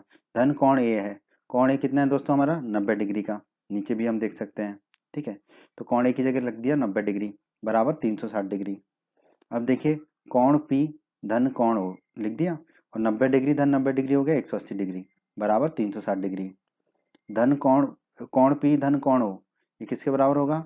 देखो 180 डिग्री को हम ले जाएंगे दाईं तरफ तो ऋण का हो जाएगा, दाईं तरफ 360 डिग्री पहले से ही है, 180 डिग्री और जाएगा तो ऋण का 180 डिग्री हो जाएगा। तो कोण P धन कोण O आ गया हमारा 360 डिग्री माइनस 180 डिग्री। तो कोण P धन कोण O कितना जाएगा? 360 में से 180 घटाएंगे तो 180 डिग्री। कोण P धन कोण O आ गया 180 डिग्री। तो वही हमें सिद्ध करना था, कोण P धन कोण O बराबर होगा 180 डिग्री, क्योंकि दो कोण संपूरक होते हैं यदि उन दोनों कोणों का योग कितना हो? 180 डिग्री हो, और यही हमें सिद्ध करना था कि ये दोनों कोण संपूरक हैं। ठीक है, तो हमने सिद्ध कर दिया। कैसे? दोनों कोणों का योग आ गया 180 डिग्री। कोण P धन कोण O आ गया 180 डिग्री, तो हम कह सकते हैं कि वृत्त पर खींची गई स्पर्श रेखाओं के बीच का कोण स्पर्श बिंदुओं को मिलाने वाले रेखाखंड द्वारा केंद्र पर अंतरित कोण का संपूरक होता है। तो ठीक है, तो ये आ गया हमारा कोण P धन कोण O बराबर 180 डिग्री, और यही हमें सिद्ध करना था। ठीक है, कोण P धन कोण O बराबर 180 डिग्री, तो हम कह देंगे इति सिद्धम। प्रश्न 11 में दोस्तों हमसे कहा गया है सिद्ध कीजिए कि किसी वृत्त के परिगत समांतर चतुर्भुज समचतुर्भुज होता है। ठीक है, बहुत ही आसान प्रश्न है दोस्तों। हम मान लेते हैं कि केंद्र O वाला एक वृत्त है, तो हमने एक केंद्र O वाला एक वृत्त बना लिया। फिर हम मान लेते हैं कि वृत्त के परिगत ABCD एक समांतर चतुर्भुज है। ठीक है, तो एक ABCD समांतर चतुर्भुज बना लिया जो वृत्त के परिगत है, मतलब कि उसकी चारों भुजाएं जो हैं वो वृत्त को छू रही हैं। ठीक है, टच कर रही हैं, प्रतिच्छेद कर रही हैं। ठीक है, स्पर्श कर रही हैं। ठीक है, तो ऐसे चतुर्भुज को बोलते हैं परिगत। ठीक है, तो वृत्त के परिगत ABCD एक समांतर चतुर्भुज बना लिया। ठीक है, अब हम मान लेते हैं कि PQR और S वृत्त के परिगत समांतर चतुर्भुज के स्पर्श बिंदु हैं। ठीक है, तो AB भुजा पर स्पर्श बिंदु है P, BC भुजा पर स्पर्श बिंदु है Q, CD भुजा पर स्पर्श बिंदु है R, और AD भुजा पर स्पर्श बिंदु है S। ये हमने मान लिया। ठीक है, अब दोस्तों हमें जो साबित करना है वो सिद्ध करना है कि ये जो समांतर चतुर्भुज है ये एक समचतुर्भुज होगा। ठीक है, तो समचतुर्भुज में क्या होता है? चारों भुजाएं बराबर होती हैं, तो हमें सिद्ध करना है कि इस समांतर चतुर्भुज की चारों भुजाएं बराबर हैं। ठीक है, तो पहले तो दोस्तों हम जानते हैं कि समांतर चतुर्भुज की सम्मुख भुजाएं बराबर होती हैं, और हमें सिद्ध करना है चारों भुजाएं बराबर होती हैं। तो इस समांतर चतुर्भुज की सम्मुख भुजाएं कौन कौन सी हैं? AB और CD। ठीक है, तो हमने लिख दिया AB बराबर CD, इसे मान लेंगे हम समीकरण 1। क्यों? क्योंकि ये चतुर्भुज ABCD क्या है? समांतर चतुर्भुज है, ये हमने माना है। फिर दूसरी सम्मुख भुजाओं का युग्म कौन सा है? BC और AD। ठीक है, BC और AD आपस में बराबर होंगे, इसे दोस्तों हम मान लेंगे समीकरण 2। अब दोस्तों इस प्रश्न को हल करने के लिए हमें प्रमेय 10.2 की आवश्यकता पड़ेगी। प्रमेय 10.2 के वीडियो में हमने सिद्ध किया था कि वाय बिंदु से वृत्त पर खींची गई स्पर्श रेखाओं की लंबाइयां बराबर होती हैं। आप हमारी प्रमेय 10.2 का वीडियो अवश्य देखिए।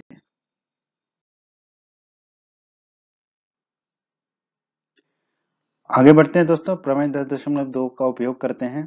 तो यहाँ पर देखिए AP और AS वृत्त के वाय बिंदु A से खींची गई दो स्पर्श रेखाएं हैं। वृत्त के बाहर एक बिंदु A है, इससे दो स्पर्श रेखाएं खींची हैं AP और AS। ठीक है, तो प्रमेय 10.2 के अनुसार ये दोनों स्पर्श रेखाओं की लंबाइयां बराबर होंगी, तो हम कह सकते हैं AP बराबर AS होगा, AP और AS की लंबाई बराबर होगी।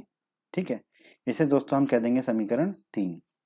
इसी प्रकार दोस्तों BP और BQ वृत्त के बाह्य बिंदु B से खींची गई दो स्पर्श रेखाएं हैं।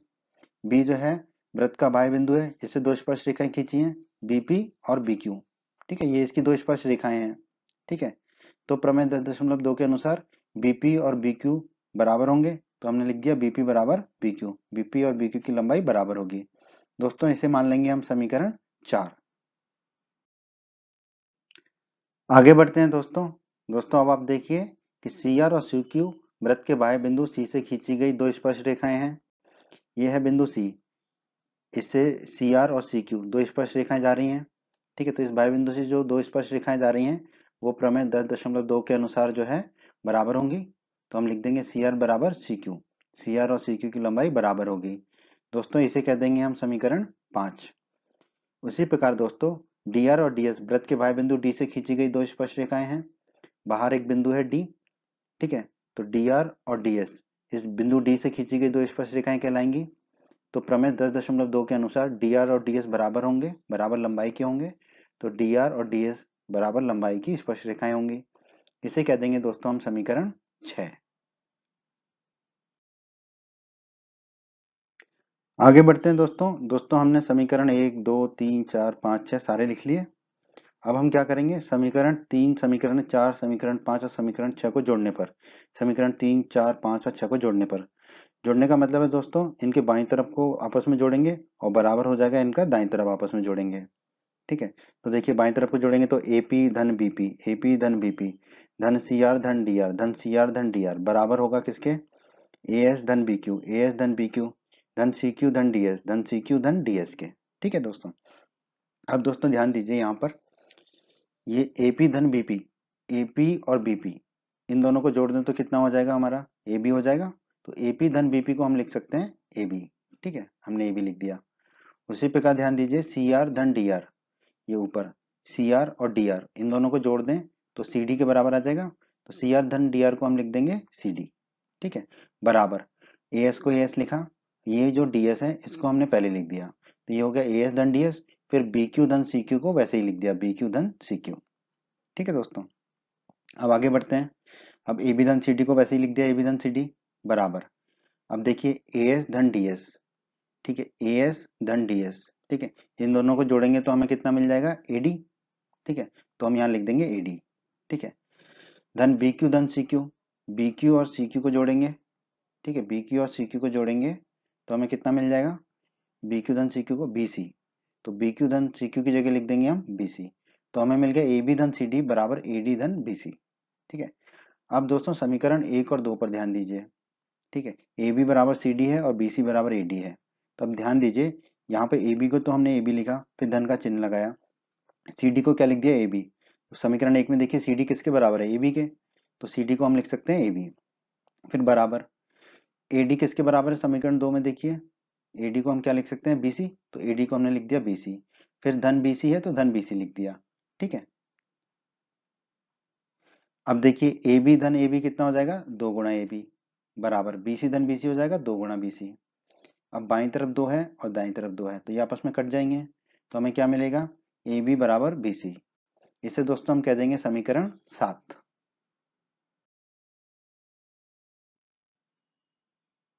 हमने दोस्तों समीकरण 1, 2 और 7 को लिख दिया।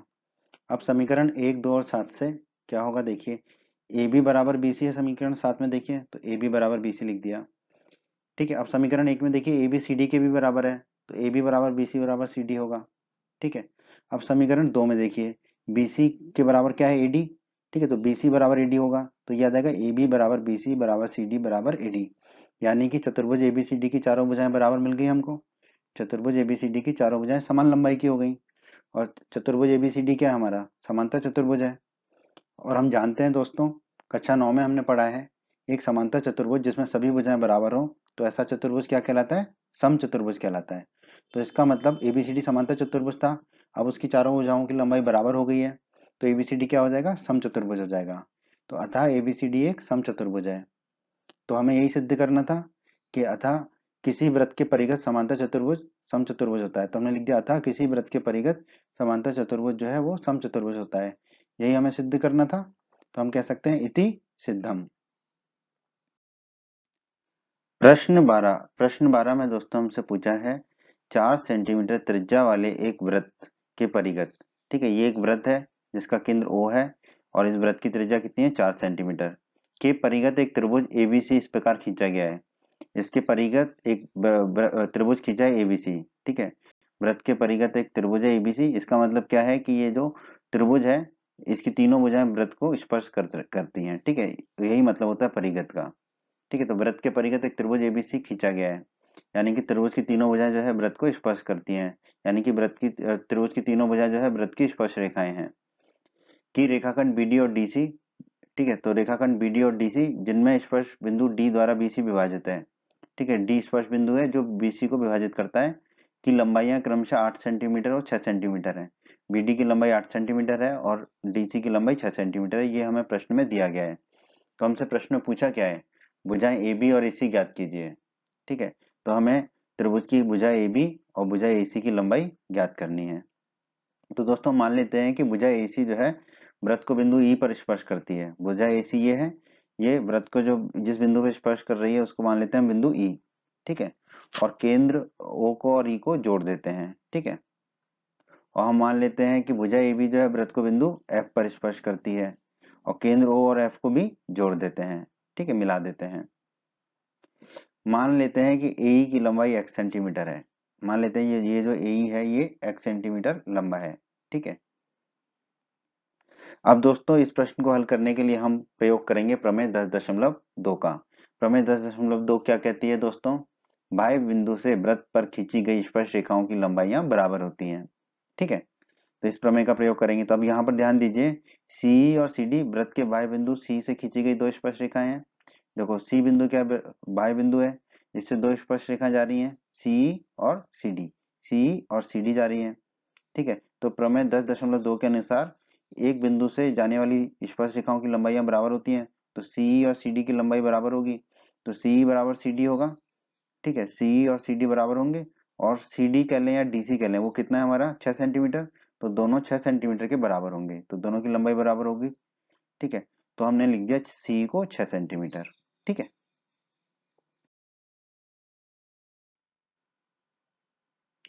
प्रमेय 10.2 का प्रयोग करके हम देखेंगे कि बी एफ और बी डी वृत्त के बाह्य बिंदु बी से खींची गई दो स्पर्श रेखाएं हैं।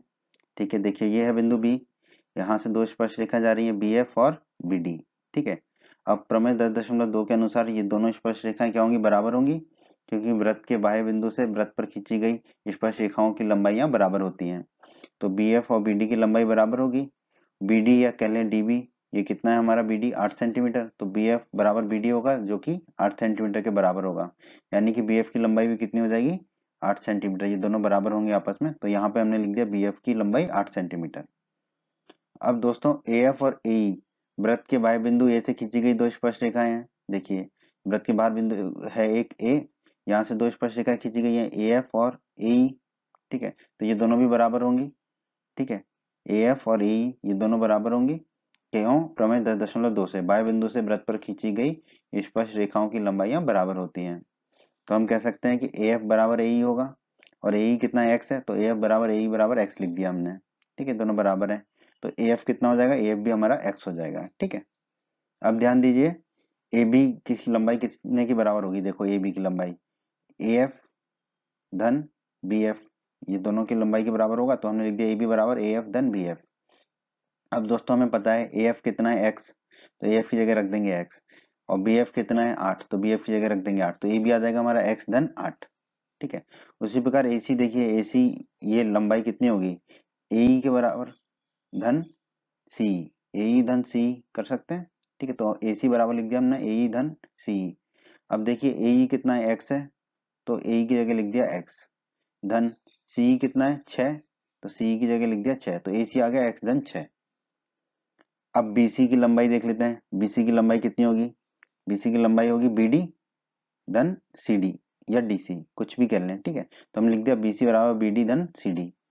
ठीक है, अब बीडी कितना है 8 है, तो 8 लिख दिया, धन सीडी या डीसी कितना है 6 है, तो 6 लिख दिया, तो 8 धन 6 हो जाएगा 14, तो बीसी आ गया हमारा 14 सेंटीमीटर। तो बीसी की लंबाई आ गई हमारी 14 सेंटीमीटर। देखो ए बी की लंबाई आ गई हमारी एक्स धन 8, ए सी की लंबाई आ गई हमारी एक्स धन 6, और बीसी की लंबाई आ गई हमारी 14 सेंटीमीटर। आगे बढ़ते हैं दोस्तों। दोस्तों अब हम क्या करेंगे, त्रिभुज एबीसी में, ये बड़ा वाला जो त्रिभुज एबीसी है इसका क्षेत्रफल निकालेंगे हीरोन का सूत्र से। हीरोन के सूत्र के बारे में दोस्तों आप कक्षा 9वीं में पढ़ चुके हैं। कक्षा 9वीं में जो आपका अध्याय 12 था हीरोन का सूत्र, वहां पर हमने इसका सूत्र पढ़ा था कि कैसे त्रिभुज की तीन भुजाओं से हम त्रिभुज का क्षेत्रफल ज्ञात कर सकते हैं। तो त्रिभुज एबीसी में हम तीनों भुजाओं को एबीसी मान लेंगे। तो दोस्तों हम क्या करते हैं, जो ए बी भुजा है उसको ए मान लेते हैं, स्मॉल ए, तो स्मॉल ए हो जाएगा एक्स धन 8। दूसरी भुजा है ए सी, ठीक है ए सी, इसको मान लेंगे बी, तो बी हो जाएगा एक्स धन 6। तीसरी भुजा हो जाएगी हमारी बी सी, ठीक है, BC को मान लेंगे C, तो वो है 14 सेंटीमीटर। ठीक है, अब दोस्तों हमें S निकालना होता है हीरोइन का सूत्र के लिए पहले, और S का सूत्र होता है A धन B धन C बटा 2। ठीक है, तो हमें A B C तीनों पता है, तो रख देंगे यहाँ पर। तो S हो जाएगा हमारा A की जगह रख देंगे x धन 8, तो x धन 8 धन B की जगह रख देंगे x धन 6, तो धन x धन 6 धन C की जगह रख देंगे 14, तो धन 14 बटे 2। ठीक है, अब दोस्तों x धन x हो जाएगा 2x, 8 धन 6 हो जाएगा 14, और 14 धन 14 हो जाएगा 28, बटे में 2 है ही, यहाँ पर भी बटे में 2 है क्योंकि a धन b धन c बटे 2 है। अब ऊपर 2x धन 28 में से 2 कॉमन ले लेंगे, तो s बराबर हो जाएगा 2x में से 2 कॉमन लेंगे तो कोष्टक में आएगा x, 14 में से 2 कॉमन लेंगे तो आएगा 28 में से 2 कॉमन लेंगे तो आएगा 14, तो कोष्टक के अंदर आ जाएगा हमारा x धन 14। ठीक है, और बटे में 2 है, तो ऊपर 2 है और नीचे 2 है, बटे में आपस में कट जाएगा, तो s बराबर हमें मिल जाएगा x धन 14। अब दोस्तों हमने पढ़ा था हीरोइन के सूत्र में कि त्रिभुज का क्षेत्रफल होता है अंडर रूट के अंदर s गुणा s माइनस ए गुणा s माइनस बी गुणा s माइनस सी। तो a b c तो हमें पता ही है, और s हमने निकाल लिया x धन 14 मान रख देते हैं अब। तो त्रिभुज एबीसी का क्षेत्रफल एरिया ऑफ एबीसी बराबर अंडर रूट के अंदर s, ऐसे x धन 14 तो हमने x धन 14 लिख दिया, कोष्टक के अंदर s माइनस ए, तो s कितना है x धन 14, तो x धन 14 लिख दिया, माइनस का चिन्ह लगा दिया। ए कितना है x धन 8, तो a की जगह लिख दिया x धन 8। फिर दूसरा कोष्टक उसमें है s, तो s है x धन 14, तो x धन 14 लिख दिया, माइनस का चिन्ह लगा दिया। b कितना है x धन 6, तो x धन 6 लिख दिया। फिर तीसरा कोष्टक उसमें है s है x धन 14, तो x धन 14 लिख दिया, माइनस का चिन्ह लगा दिया। c कितना है 14, तो 14 लिख दिया हमने।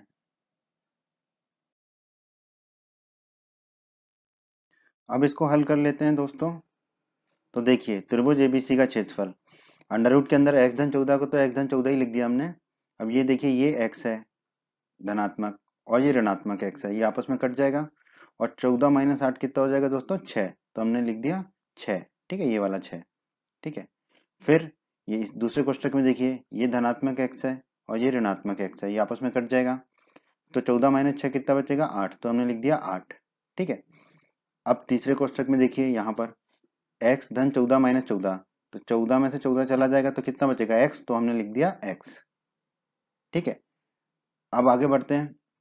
तो त्रिभुज एबीसी का क्षेत्रफल कितना आ गया दोस्तों हमारा अंडर रूट के अंदर x धन 14, और 6 गुणा 8 कितना हो जाएगा 48, और गुणा x तो गुणा x लिख दिया सेंटीमीटर स्क्वायर। ठीक है, क्योंकि सभी विमाएं हमें सेंटीमीटर में दे रखी हैं, सभी लंबाइयां सेंटीमीटर में दे रखी हैं। अब दोस्तों हम क्या करेंगे, ठीक है त्रिभुज एबीसी का क्षेत्रफल तो हमने निकाल लिया, ठीक है वो लिख दिया हमने, इसका प्रयोग अब हम आगे करेंगे।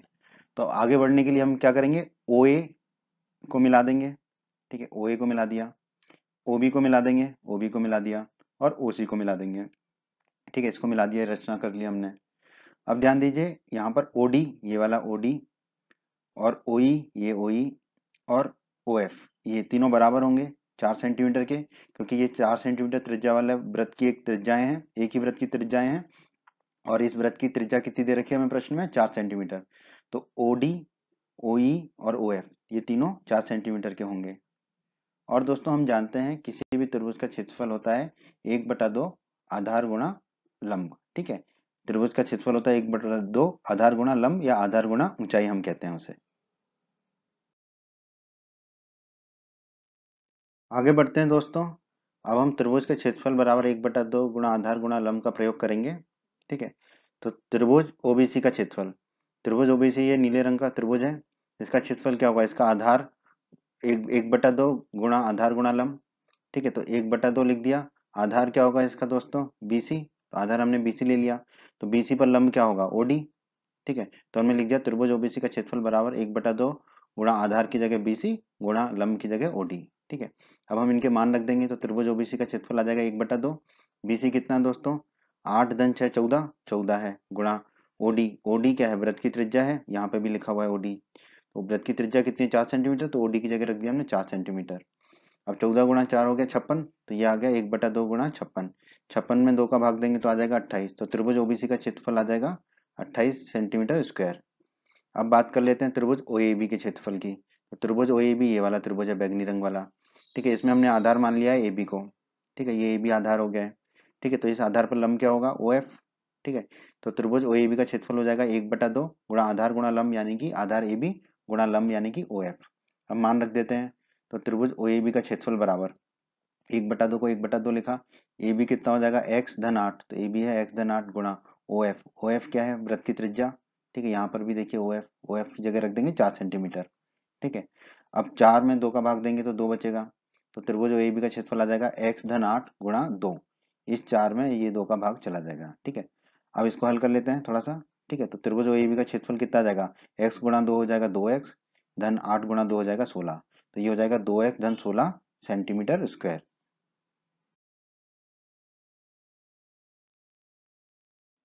आगे बढ़ते हैं दोस्तों। अब इसी प्रकार हम त्रिभुज ओएसी का क्षेत्रफल निकाल लेंगे। तो ये है त्रिभुज ओएसी, लाल रंग से दिखाया है हमने। ठीक है, क्या होगा? त्रिभुज के क्षेत्रफल के सूत्र से 1/2 गुणा आधार गुणा लंब। तो यहाँ पे आधार हम ले लेंगे एसी। ठीक है, एसी को आधार ले लेंगे। तो एसी गुणा एसी पर लंब क्या होगा दोस्तों? ओई। ठीक है, अब इनके मान रख देते हैं। तो त्रिभुज ओएसी का क्षेत्रफल हो जाएगा 1/2। एसी का मान कितना होगा दोस्तों? एसी होगा x धन 6, तो लिख दिया x धन 6 गुणा ओई। ओई क्या? वृत्त की त्रिज्या है। ठीक है, वो हो जाएगा 4 सेंटीमीटर। ठीक है, ओई जो है वृत्त की त्रिज्या है 4 सेंटीमीटर। तो ओई की जगह रख देंगे 4। अब इस 4 में से इस 2 का भाग देंगे तो ऊपर 2 बचेगा, नीचे कुछ नहीं बचेगा। तो त्रिभुज ओएसी का क्षेत्रफल आ जाएगा x धन 6 गुणा 2। अब इसको हल कर लेते हैं। तो त्रिभुज ओएसी का क्षेत्रफल आ जाएगा x गुणा 2 कितना हो जाएगा? 2x। x गुणा 2 हो गया 2x, फिर धन 6 गुणा 2 हो जाएगा 12। तो ये हो जाएगा 2x धन 12 सेंटीमीटर स्क्वायर। अब ध्यान दीजिए दोस्तों, यहाँ पर त्रिभुज एबीसी का क्षेत्रफल, ये पूरा जो त्रिभुज है, इस त्रिभुज का क्षेत्रफल क्या होगा? त्रिभुज ओबीसी का क्षेत्रफल। ठीक है, तो हमने लिख दिया त्रिभुज ओबीसी का क्षेत्रफल धन त्रिभुज ओएबी का क्षेत्रफल धन त्रिभुज ओएसी का क्षेत्रफल धन त्रिभुज ओएसी का। तो इन तीनों के क्षेत्रफल का योग जो होगा वो त्रिभुज एबीसी के क्षेत्रफल के बराबर होगा। अब दोस्तों मान रख देते हैं ओबीसी के क्षेत्रफल का 28 है। ठीक है, तो देखो त्रिभुज एबीसी का क्षेत्रफल कितना हो जाएगा? त्रिभुज ओबीसी के क्षेत्रफल का मान रख दिया 28 धन त्रिभुज ओएबी के क्षेत्रफल का मान रख दिया 2x धन 16 धन त्रिभुज ओएसी के क्षेत्रफल का मान रख दिया 2x धन 12। ठीक है, अब इसको हल कर लेते हैं। तो त्रिभुज एबीसी का क्षेत्रफल कितना हो जाएगा दोस्तों? देखिए 2x धन 2x हो गया 4x, 28 धन 12 हो गया 40 धन 16 हो गया 56। तो त्रिभुज एबीसी का क्षेत्रफल आ गया 4x धन 56। अब इसमें से 4 कॉमन ले लेते हैं दोस्तों। ठीक है, तो त्रिभुज एबीसी का क्षेत्रफल हो जाएगा, 4 कॉमन लेंगे तो 4x में से 4 कॉमन लिया तो कोष्टक में क्या बचेगा? x धन 56 में से 4 कॉमन लेंगे तो बचेगा 14, क्योंकि 14 चौके होता है 56। अब दोस्तों हमने निकाला था थोड़ी देर पहले त्रिभुज एबीसी का क्षेत्रफल अंडर रूट के अंदर x धन 14 गुणा 48 गुणा x सेंटीमीटर स्क्वायर। और दूसरी तरीके से जब हमने निकाला ये तीनों त्रिभुजों के क्षेत्रफल को जोड़ के, तो अब हमारा आया 4 गुणा x धन 14। तो ये दोनों बराबर होंगे आपस में। तो हम कह सकते हैं कि अंडर रूट के अंदर x धन 14 गुणा 48 गुणा x ये किसके बराबर होगा? 4 गुणा कोष्टक के अंदर x धन 14 के। ठीक है, अब बहुत आसान हो गया दोस्तों, ये हमने निकाल लिया।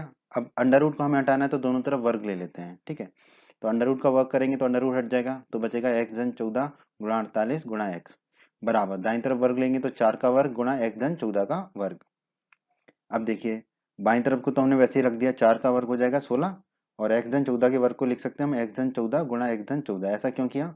क्योंकि देखो बाईं तरफ एक x धन 14 है और दाईं तरफ 2 बार है x धन 14, तो एक x धन 14 कट जाएगा आपस में। ठीक है, तो हमें क्या बचेगा? 48x बराबर 16 गुणा x धन 14 ये मिलेगा। तो हमने लिख दिया 48x बराबर 16 गुणा x धन 14। अब दोस्तों 48 में 16 का भाग देंगे तो 3 रह जाएगा यहाँ पर, तो ये रह जाएगा 3x और ये 16 चला जाएगा। तो दाईं तरफ क्या रह जाएगा? x धन 14। अब इस x को बाईं तरफ ले जाएंगे तो ऋण का x हो जाएगा, तो बाईं तरफ होगा 3x माइनस एक्स बराबर 14। दाईं तरफ से 14 रह जाएगा। अब 3x में से x घटाएंगे तो बचेगा 2x, तो 2x बराबर 14 आ जाएगा। ठीक है, अब 14 में 2 का भाग देंगे तो x बराबर हमें कितना मिल जाएगा? 7। ठीक है, अब दोस्तों याद कीजिए हमें निकालना क्या है? हमें निकालना है भुजाएं AB और AC की लंबाइयाँ। ठीक है, AB की लंबाई कितनी है दोस्तों? AB की है x धन 8। देखिए x धन 8 है AB की लंबाई। अब हमने x निकाल लिया तो मान रख देते हैं, तो AB हो जाएगा x की जगह रख देंगे 7, 7 धन 8, 7 धन 8 होता है 15। तो AB की लंबाई आ जाएगी हमारी 15 सेंटीमीटर। तो एक तो ये उत्तर हो गया हमारा AB बराबर 15 सेंटीमीटर। ठीक है, जो निकालना था। और क्या निकालना था? AC। AC कितना होगा दोस्तों? x धन 6। ठीक है, x हमने निकाल लिया 7। ठीक है, तो मान रख देते हैं। तो AC बराबर हो जाएगा, x की जगह 7 रख देंगे तो 7 धन 6, 7 धन 6 होता है 13। तो AC की लंबाई आ जाएगी हमारी 13 सेंटीमीटर, तो वो भी निकाल लिया हमने। यही दोनों चीजें निकालनी थी, तो हमारा उत्तर क्या होगा, AB बराबर 15 सेंटीमीटर और AC बराबर 13 सेंटीमीटर। यही हमारे इस प्रश्न का उत्तर है दोस्तों। प्रश्न 13 में दोस्तों हमसे कहा गया है, सिद्ध कीजिए कि वृत्त के परिघत बनी चतुर्भुज की आमने सामने की भुजाएं केंद्र पर संपूरक कोण अंतरित करती हैं। तो दोस्तों पहले तो इस प्रश्न को समझा देता हूं मैं आपको, ठीक है। तो सबसे पहले आप समझ लीजिए संपूरक कोण क्या होते हैं। संपूरक कोण के बारे में कक्षा 9 में आपने पढ़ा होगा। संपूरक कोण उन कोणों का योग होता है जो कि 180 डिग्री हो। जिन कोणों का योग 180 डिग्री होता है उन कोणों को हम कहते हैं संपूरक कोण, ठीक है। अब बात आती है कि इसमें व्रत की बात की गई है, तो हम मान लेते हैं कि केंद्र O वाला एक व्रत है, ठीक है। केंद्र O वाला एक व्रत बना लिया। अभी प्रश्न को समझेंगे धीरे धीरे हम। फिर क्या कहा गया है, व्रत के परिघत बना चतुर्भुज, ठीक है। तो मान लेते हैं कि व्रत के परिघत ABCD एक चतुर्भुज है, ठीक है। अब बात आती है कि परिघत क्या होता है, ठीक है। परिघत का मतलब समझ लेते हैं। परिघत का मतलब है यहाँ पर कि व्रत के परिघत जो भी चीज खींची हमने उसकी सभी भुजाएं व्रत को स्पर्श करें। तो यहाँ पर व्रत के परिघत हमने चतुर्भुज खींचा है। चतुर्भुज में होती है 4 भुजाएं। इसका मतलब चतुर्भुज ABCD की चारों भुजाएं जो है व्रत को स्पर्श करेंगी, ठीक है। अब व्रत को चारों भुजाएं चतुर्भुज ABCD की स्पर्श तो कर रही हैं, तो हम मान लेते हैं कि P, Q, R और S व्रत के परिगत स्पर्श चतुर्भुज के स्पर्श बिंदु हैं, ठीक है। तो A और B भुजा का स्पर्श बिंदु मान लेते हैं P, B और C भुजा का स्पर्श बिंदु मान लेते हैं Q, C और D भुजा का स्पर्श बिंदु मान लेते हैं R और A और D भुजा का स्पर्श बिंदु मान लेते हैं S, ठीक है। स्पर्श बिंदु वह बिंदु होता है जहां पर भुजा व्रत को स्पर्श करती है, ठीक है। इसके बारे में हम अध्याय 10 के परिचय के वीडियो में पढ़ चुके हैं। यदि आपने हमारे अध्याय 10 के परिचय का वीडियो नहीं देखा है तो उसे अवश्य देख लें। अब हम क्या करेंगे, ए बी सी और डी को केंद्र ओ से मिला देते हैं, ठीक है।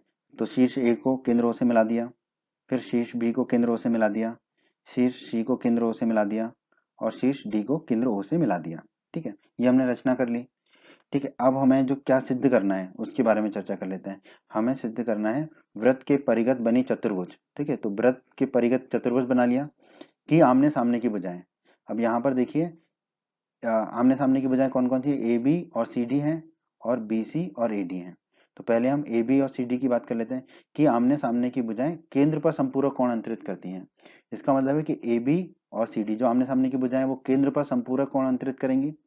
ए बी केंद्र पर कौन सा कोण अंतरित कर रही है, ए बी जो है केंद्र पर कोण एओबी अंतरित कर रही है, जैसे हमने लाल रंग से दिखाया है, ठीक है। और सी डी केंद्र पर कौन सा कोण अंतरित कर रही है, सी डी सीओडी कोण अंतरित कर रही है, जिसको हमने लाल रंग से दिखाया है, ठीक है। तो इस प्रश्न के अनुसार हमें सिद्ध करना है कि इन दोनों कोणों का योग 180 डिग्री होगा, या हमें सिद्ध करना है ये दोनों कोण संपूरक कोण होंगे। ये दोनों कोण संपूरक कोण होंगे, इसका मतलब इन दोनों कोणों का योग 180 डिग्री होगा। तो हमें सिद्ध करना है कोण एओबी धन कोण सीओडी बराबर 180 डिग्री होगा। चतुर्भुज में दो भुजाएं और हैं, एडी और बीसी, ये भी आमने सामने की भुजाएं हैं। तो एडी जो भुजा है वो कौन सा कोण बना रहा है केंद्र पर, कौन सा कोण अंतरित कर रहा है केंद्र पर, ठीक है, कोण एओडी, जिसे हमने हरे रंग से दिखाया है। और बीसी भुजा कौन सा कोण बना रही है केंद्र पर, कोण बीओसी, जिसे हमने हरे रंग से दिखाया है।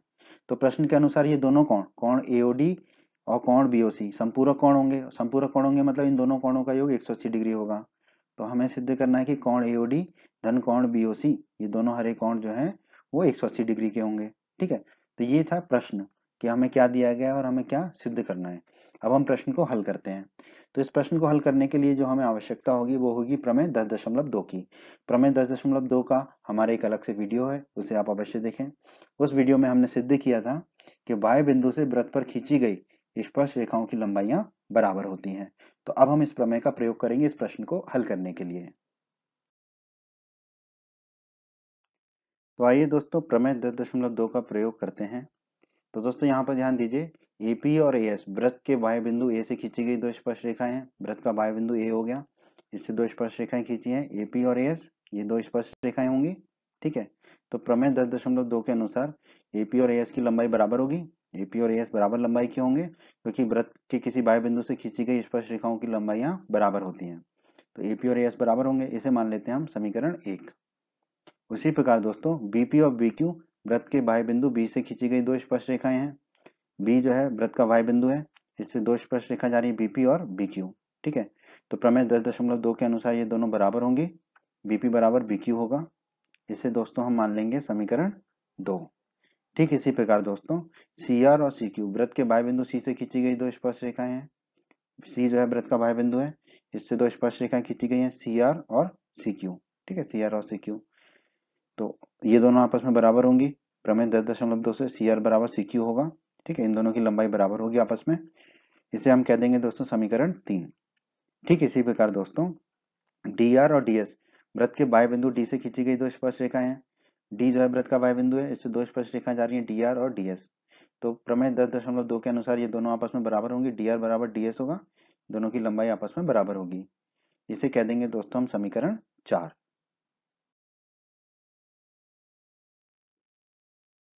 हमने दोस्तों समीकरण 1, समीकरण 2, समीकरण 3 और समीकरण 4 को लिख लिया। अब स्पर्श बिंदुओं P, Q, R और S को केंद्रों से मिलाइए। तो स्पर्श बिंदु P को केंद्रों से मिला दिया, फिर स्पर्श बिंदु Q को केंद्रों से मिला दिया, स्पर्श बिंदु R को केंद्रों से मिला दिया और स्पर्श बिंदु S को केंद्रों से मिला दिया। ठीक है, अब बात कीजिए त्रिभुज APO और त्रिभुज ASO में। ठीक है, तो त्रिभुज APO ये वाला त्रिभुज है जिसे हमने नीले रंग से दिखाया है, और त्रिभुज ASO ये वाला त्रिभुज है जिसे हमने बैंगनी रंग से दिखाया है। इन दोनों त्रिभुजों में को हम सर्वांगसम करेंगे अभी।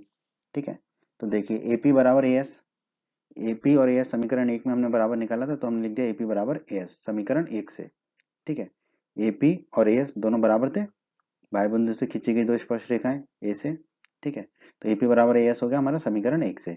भुजा है तो साइड के लिए S लिख दिया। फिर PO बराबर SO, PO और SO ये बराबर होंगे, क्यों? क्योंकि ये एक ही वृत्त की त्रिज्याएं हैं। ठीक है, और ये भी भुजा है, तो भुजा के लिए साइड के लिए S लिख दिया। फिर बात आती है OA बराबर OA, OA तो OA के बराबर ही होगा क्योंकि ये उभयनिष्ठ एक ही भुजा है ये तो। ठीक है, और ये भी भुजा है तो साइड के लिए S लिख दिया। अब SSS के नियम से ये दोनों त्रिभुज हो जाएंगे सर्वांगसम। ठीक है, तो हम SSS के नियम से दोनों त्रिभुजों को सर्वांगसम लिख सकते हैं। ठीक है, क्रम की बात कर लेते हैं। तो क्रम क्या होता है, अगर SSS का नियम लगा है तो तीनों भुजाओं के पहला पहला अक्षर पकड़ लेंगे।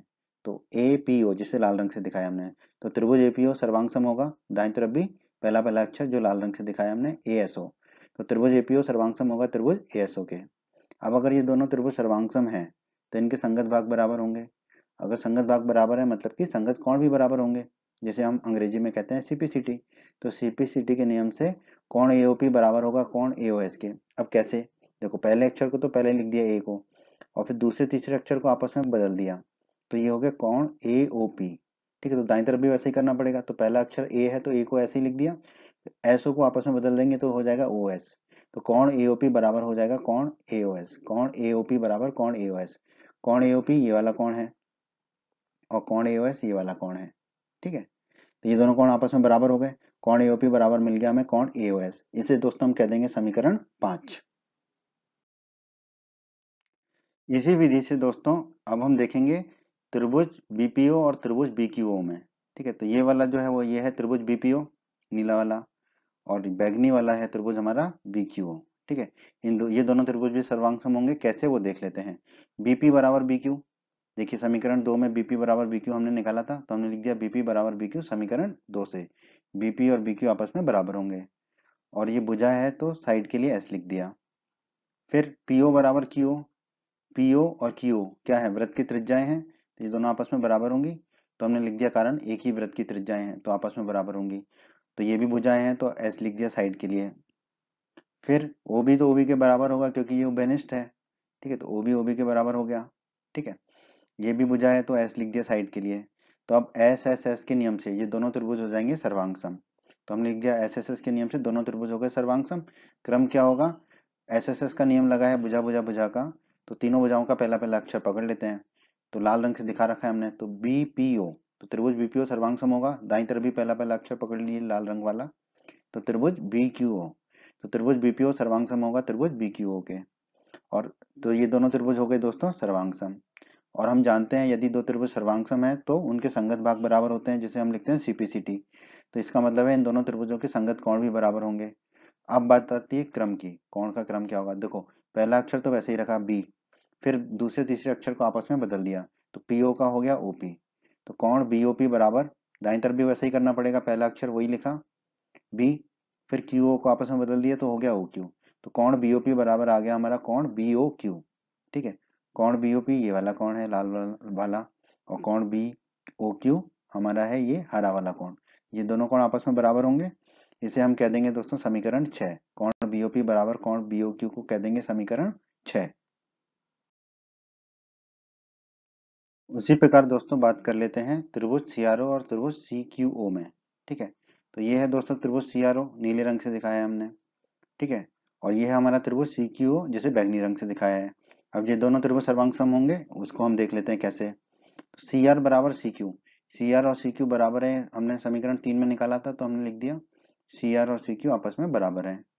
ठीक है, भुजा है तो साइड के लिए एस लिख दिया। ठीक है, फिर आर ओ बराबर क्यू ओ, आर ओ और क्यू ओ ये आपस में बराबर होंगे। क्यों? क्योंकि ये वृत्त की त्रिज्याएं हैं, तो हमने लिख दिया एक ही वृत्त की त्रिज्याएं हैं, और भुजाएं हैं तो साइड के लिए एस लिख दिया। फिर ओसी बराबर ओसी, ओसी तो ओसी के बराबर ही होगा, उभयनिष्ठ भुजा एक ही भुजा है ये, तो ये उभयनिष्ठ है। ठीक है, ये भुजा है तो इसके लिए भी साइड के लिए एस लिख दिया। तो अब एस एस एस के नियम से ये दोनों त्रिभुज हो जाएंगे सर्वांग सम, एस एस के नियम से। अब एस एस एस के नियम से दोनों त्रिभुज सर्वांग सम हुए तो क्रम क्या होगा, तीनों भुजाओं का पहला पहला अक्षर पकड़ लेते हैं। ठीक है, तो लाल रंग से दिखा रखा है हमने, तो हो जाएगा त्रिभुज सी आर ओ सर्वांग सम, दाईं तरफ त्रिभुज सी क्यू ओ के। ठीक है, तो ये दोनों त्रिभुज हो गए हमारे सर्वांग सम, त्रिभुज सी आर ओ और त्रिभुज सी क्यू ओ। अब ये दोनों त्रिभुज सर्वांग सम हो गए तो इनके संगत भाग बराबर होंगे, अर्थात संगत कोण भी बराबर होंगे, जिसे हम अंग्रेजी में कहते हैं सीपीसीटी। तो सीपीसीटी से इनके संगत कोण बराबर होंगे। अब देखिए क्रम क्या होगा, पहला अक्षर तो वैसे ही लिखा सी, दूसरे तीसरे अक्षर को आपस में बदल दिया तो आर ओ का हो जाएगा ओ आर, तो कोण सी ओ आर बराबर, दाएं तरफ भी वही करना पड़ेगा, पहला अक्षर तो सी लिखा और आखिरी के दोनों अक्षरों को आपस में बदल दिया, तो क्यू ओ का हो गया ओ क्यू। तो कोण सी ओ आर बराबर कोण सी ओ क्यू, कोण सी ओ आर ये वाला कोण है जिसे हमने लाल रंग से दिखाया है, और कोण सी ओ क्यू ये वाला कोण है जिसे हमने हरे रंग से दिखाया है। ठीक है, ये दोनों कोण आपस में बराबर होंगे, कोण सी ओ आर बराबर कोण सी ओ क्यू, इसे कह देंगे हम समीकरण 7। अब दोस्तों त्रिभुज डीआरओ और त्रिभुज डीएसओ में। ठीक है, तो ये है त्रिभुज डीआरओ जिसे हमने नीले रंग से दिखाया है, त्रिभुज डीआरओ, और ये है त्रिभुज डीएसओ जिसे हमने बैंगनी रंग से दिखाया है। ठीक है, ये दोनों त्रिभुज सर्वांग सम होंगे, कैसे देख लेते हैं। डी आर बराबर डी एस समीकरण 4 से, समीकरण 4 में हमने निकाला था डी आर बराबर डी एस। ठीक है, समीकरण 4 में हमने निकाला था। ठीक है, तो डी आर और डी एस बराबर है। ठीक है, और ये भुजा है तो साइड के लिए एस लिख दिया। फिर आर ओ बराबर एस ओ, आर ओ और एसओ ये आपस में बराबर होंगे, ये दोनों वृत्त की त्रिज्याएं हैं। ठीक है, तो एक ही वृत्त की त्रिज्याएं हैं तो बराबर होंगी आर ओ और एसओ, और ये भी भुजा है तो साइड के लिए एस लिख दिया हमने। फिर ओडी तो ओडी के बराबर ही होगा, क्योंकि ये एक ही भुजा है, उभयनिष्ठ भुजा है, तो ओडी बराबर ओडी कारण उभयनिष्ठ भुजा। ठीक है, अब ये भुजा है तो साइड के लिए एस लिख दिया हमने। ठीक है, अब एस एस एस के नियम से ये दोनों त्रिभुज क्या हो जाएंगे, सर्वांग सम हो जाएंगे। अब एस एस एस के नियम से सर्वांग सम होंगे तो क्रम क्या होगा, तीनों भुजाओं का पहला पहला अक्षर जिसे हमने लाल रंग से पहले से ही दिखा रखा है, तो हो जाएगा त्रिभुज डी आर ओ सर्वांग सम हो जाएगा त्रिभुज डी एस ओ के। अब ये दोनों त्रिभुज हो गए सर्वांग सम, डी आर ओ और डी एस ओ, तो इनके संगत भाग भी बराबर होंगे, अर्थात संगत कोण भी बराबर होंगे। ठीक है, तो सीपीसीटी कहते हैं अंग्रेजी में, तो सीपीसीटी से संगत कोण बराबर होंगे। क्रम क्या होगा, पहला अक्षर डी को तो वैसे ही लिखा, दूसरे तीसरे अक्षर को आपस में बदल दिए, तो आर ओ को लिख देंगे हम ओ आर बराबर कोण, दाईं तरफ भी पहले अक्षर को वही लिखा डी, फिर एस ओ दूसरे तीसरे अक्षर को आपस में बदल देंगे तो हो जाएगा ओ एस, तो कोण डी ओ आर बराबर हो जाएगा कोण डी ओ एस के। कोण डी ओ आर है जिसे हमने लाल रंग से दिखाया है अभी, और कोण डी ओ एस है जिसे हमने हरे रंग से दिखाया है, ये दोनों कोण आपस में बराबर हो जाएंगे, तो कोण डी ओ आर बराबर कोण डी ओ एस, इसे कह देंगे हम समीकरण 8। हमने समीकरण 5, 6, 7 और 8 को लिख लिया यहाँ पर। अब दोस्तों हम जानते हैं किसी भी बिंदु पर बने सभी कोणों का योग 360 डिग्री होता है, तो बिंदु O पर बने सभी कोणों का योग भी 360 डिग्री होगा। ठीक है, अब यहाँ पर ध्यान दीजिए, बिंदु O पर कौन कौन से कोण बन रहे हैं, कोण AOS ये वाला कोण, कोण AOS। ठीक है, तो कोण AOS लिखा, धन कोण AOP ये वाला कोण AOP, कोण AOP। ठीक है, लिख दिया हमने, धन कोण BOP लिखा है, BOP ये वाला कोण है, कोण BOP। धन कोण BOQ लिखा है, BOQ ये वाला कोण है। धन कोण COQ लिखा है, COQ ये वाला कोण है। धन कोण COR लिखा है, COR ये वाला कोण है। धन कोण DOR लिखा है, DOR ये वाला कोण है। धन कोण DOS लिखा है, DOS ये वाला कोण है। ठीक है, सारे कोण हो गए, तो इन सभी कोणों का योग कितना होना चाहिए, 360 डिग्री होना चाहिए, लिख दिया हमने। अब ध्यान दीजिए, जितने भी हरे रंग से हमने दिखाए हैं कोण, उनको हम बदलेंगे, ठीक है, किसी दूसरे कोण में। कैसे, देखिए, कोण एओएस, समीकरण 5 में देखिए कोण एओएस किसके बराबर है, कोण एओपी के, ठीक है, और हमने निकाला था कोण एओएस बराबर कोण एओपी, ये दोनों कोण आपस में बराबर है। तो समीकरण 5 में जो कोण एओएस निकाला था कोण एओपी के बराबर, तो यहाँ पे कोण एओएस को लिख देंगे हम कोण एओपी, धन कोण एओपी लाल रंग से उसको वैसे रहेंगे कोण एओपी, धन कोण बीओपी को धन कोण बीओपी लिखा, फिर धन कोण बीओक्यू, ठीक है। अब बीओक्यू कोण समीकरण 6 में देखिए किसके बराबर था, बीओपी के, तो हम कोण बीओपी को लिख देंगे कोण बीओपी के बराबर, ठीक है, कोण बीओक्यू और कोण बीओपी आपस में बराबर थे, ठीक है, तो वो लिख दिया हमने, कोण बीओक्यू की जगह लिख दिया कोण बीओपी, समीकरण 6 से। समीकरण फिर कोण सीओक्यू, तो समीकरण 7 में देखिए कोण सीओक्यू किसके बराबर था, कोण सीओआर के, तो कोण सीओक्यू को हम लिख देंगे कोण सीओआर के बराबर, ठीक, और ये हमारा आया भी था कोण सीओक्यू और सीओआर बराबर आए थे कोण, ठीक है, तो कोण सीओक्यू को लिख दिया हमने कोण सीओआर के बराबर। फिर कोण सीओआर को कोण सीओआर लिखा, धन कोण डीओआर को धन कोण डीओआर लिखा, फिर धन कोण डीओएस, डीओएस समीकरण 8 में किसके बराबर आया था हमारा, कोण डीओआर के बराबर आया था, कॉन डीओएस और कॉन डीओआर आपस में बराबर आए थे, ठीक है, तो कॉन डीओएस को हम लिख सकते हैं कॉन डीओआर, तो कॉन डीओएस को हमने लिख दिया कॉन डीओआर बराबर हो गया 360 डिग्री, ठीक है। अब ध्यान दीजिए, देखिए, कॉन एओपी धन कॉन एओपी क्या हो जाएगा, 2 गुणा कॉन एओपी, ठीक है, फिर कॉन बीओपी धन कॉन बीओपी कितना हो जाएगा, 2 गुणा कॉन बीओपी, ठीक है, फिर धन कॉन सीओआर धन कॉन सीओआर, कॉन सीओआर धन कॉन सीओआर हो जाएगा 2 गुणा कॉन सीओआर, फिर धन कॉन डीओआर धन कॉन डीओआर हो जाएगा 2 गुणा कॉन डीओआर बराबर दाईं तरफ 360 डिग्री पहले से ही है।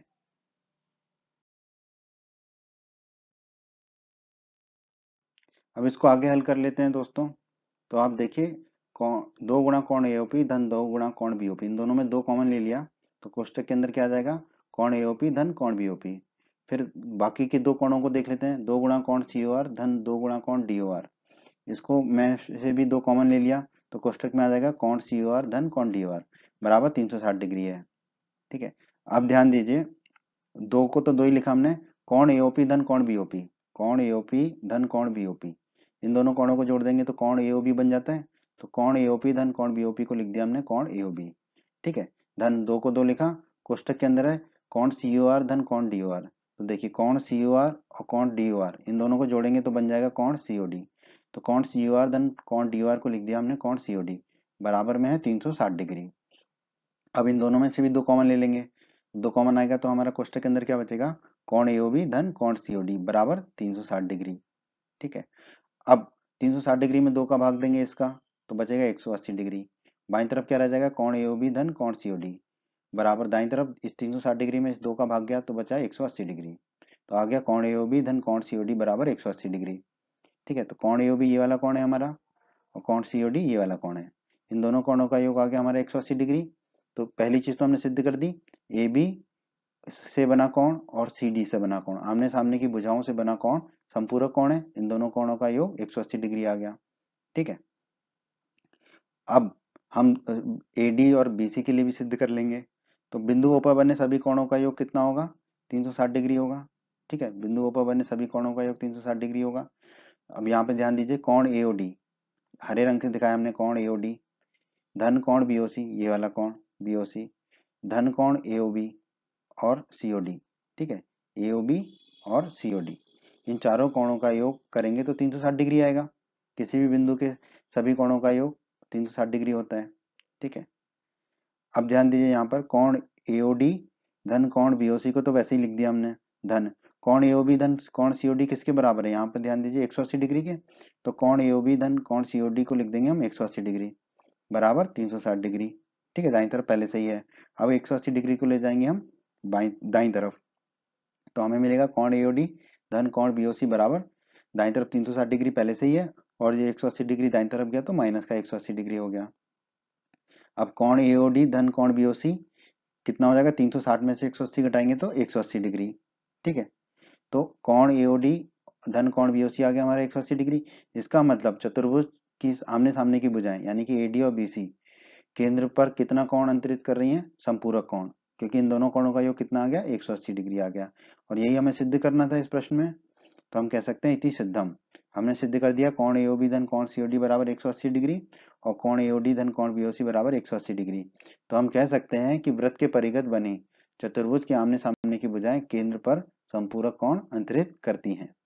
इतना ही है दोस्तों इस प्रश्न में, और हमने कह दिया इति सिद्धम। उम्मीद करता हूं दोस्तों आपको हमारा ये वीडियो पसंद आया होगा।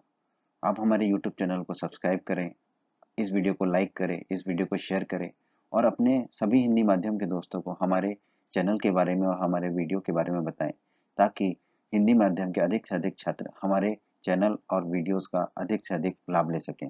धन्यवाद दोस्तों।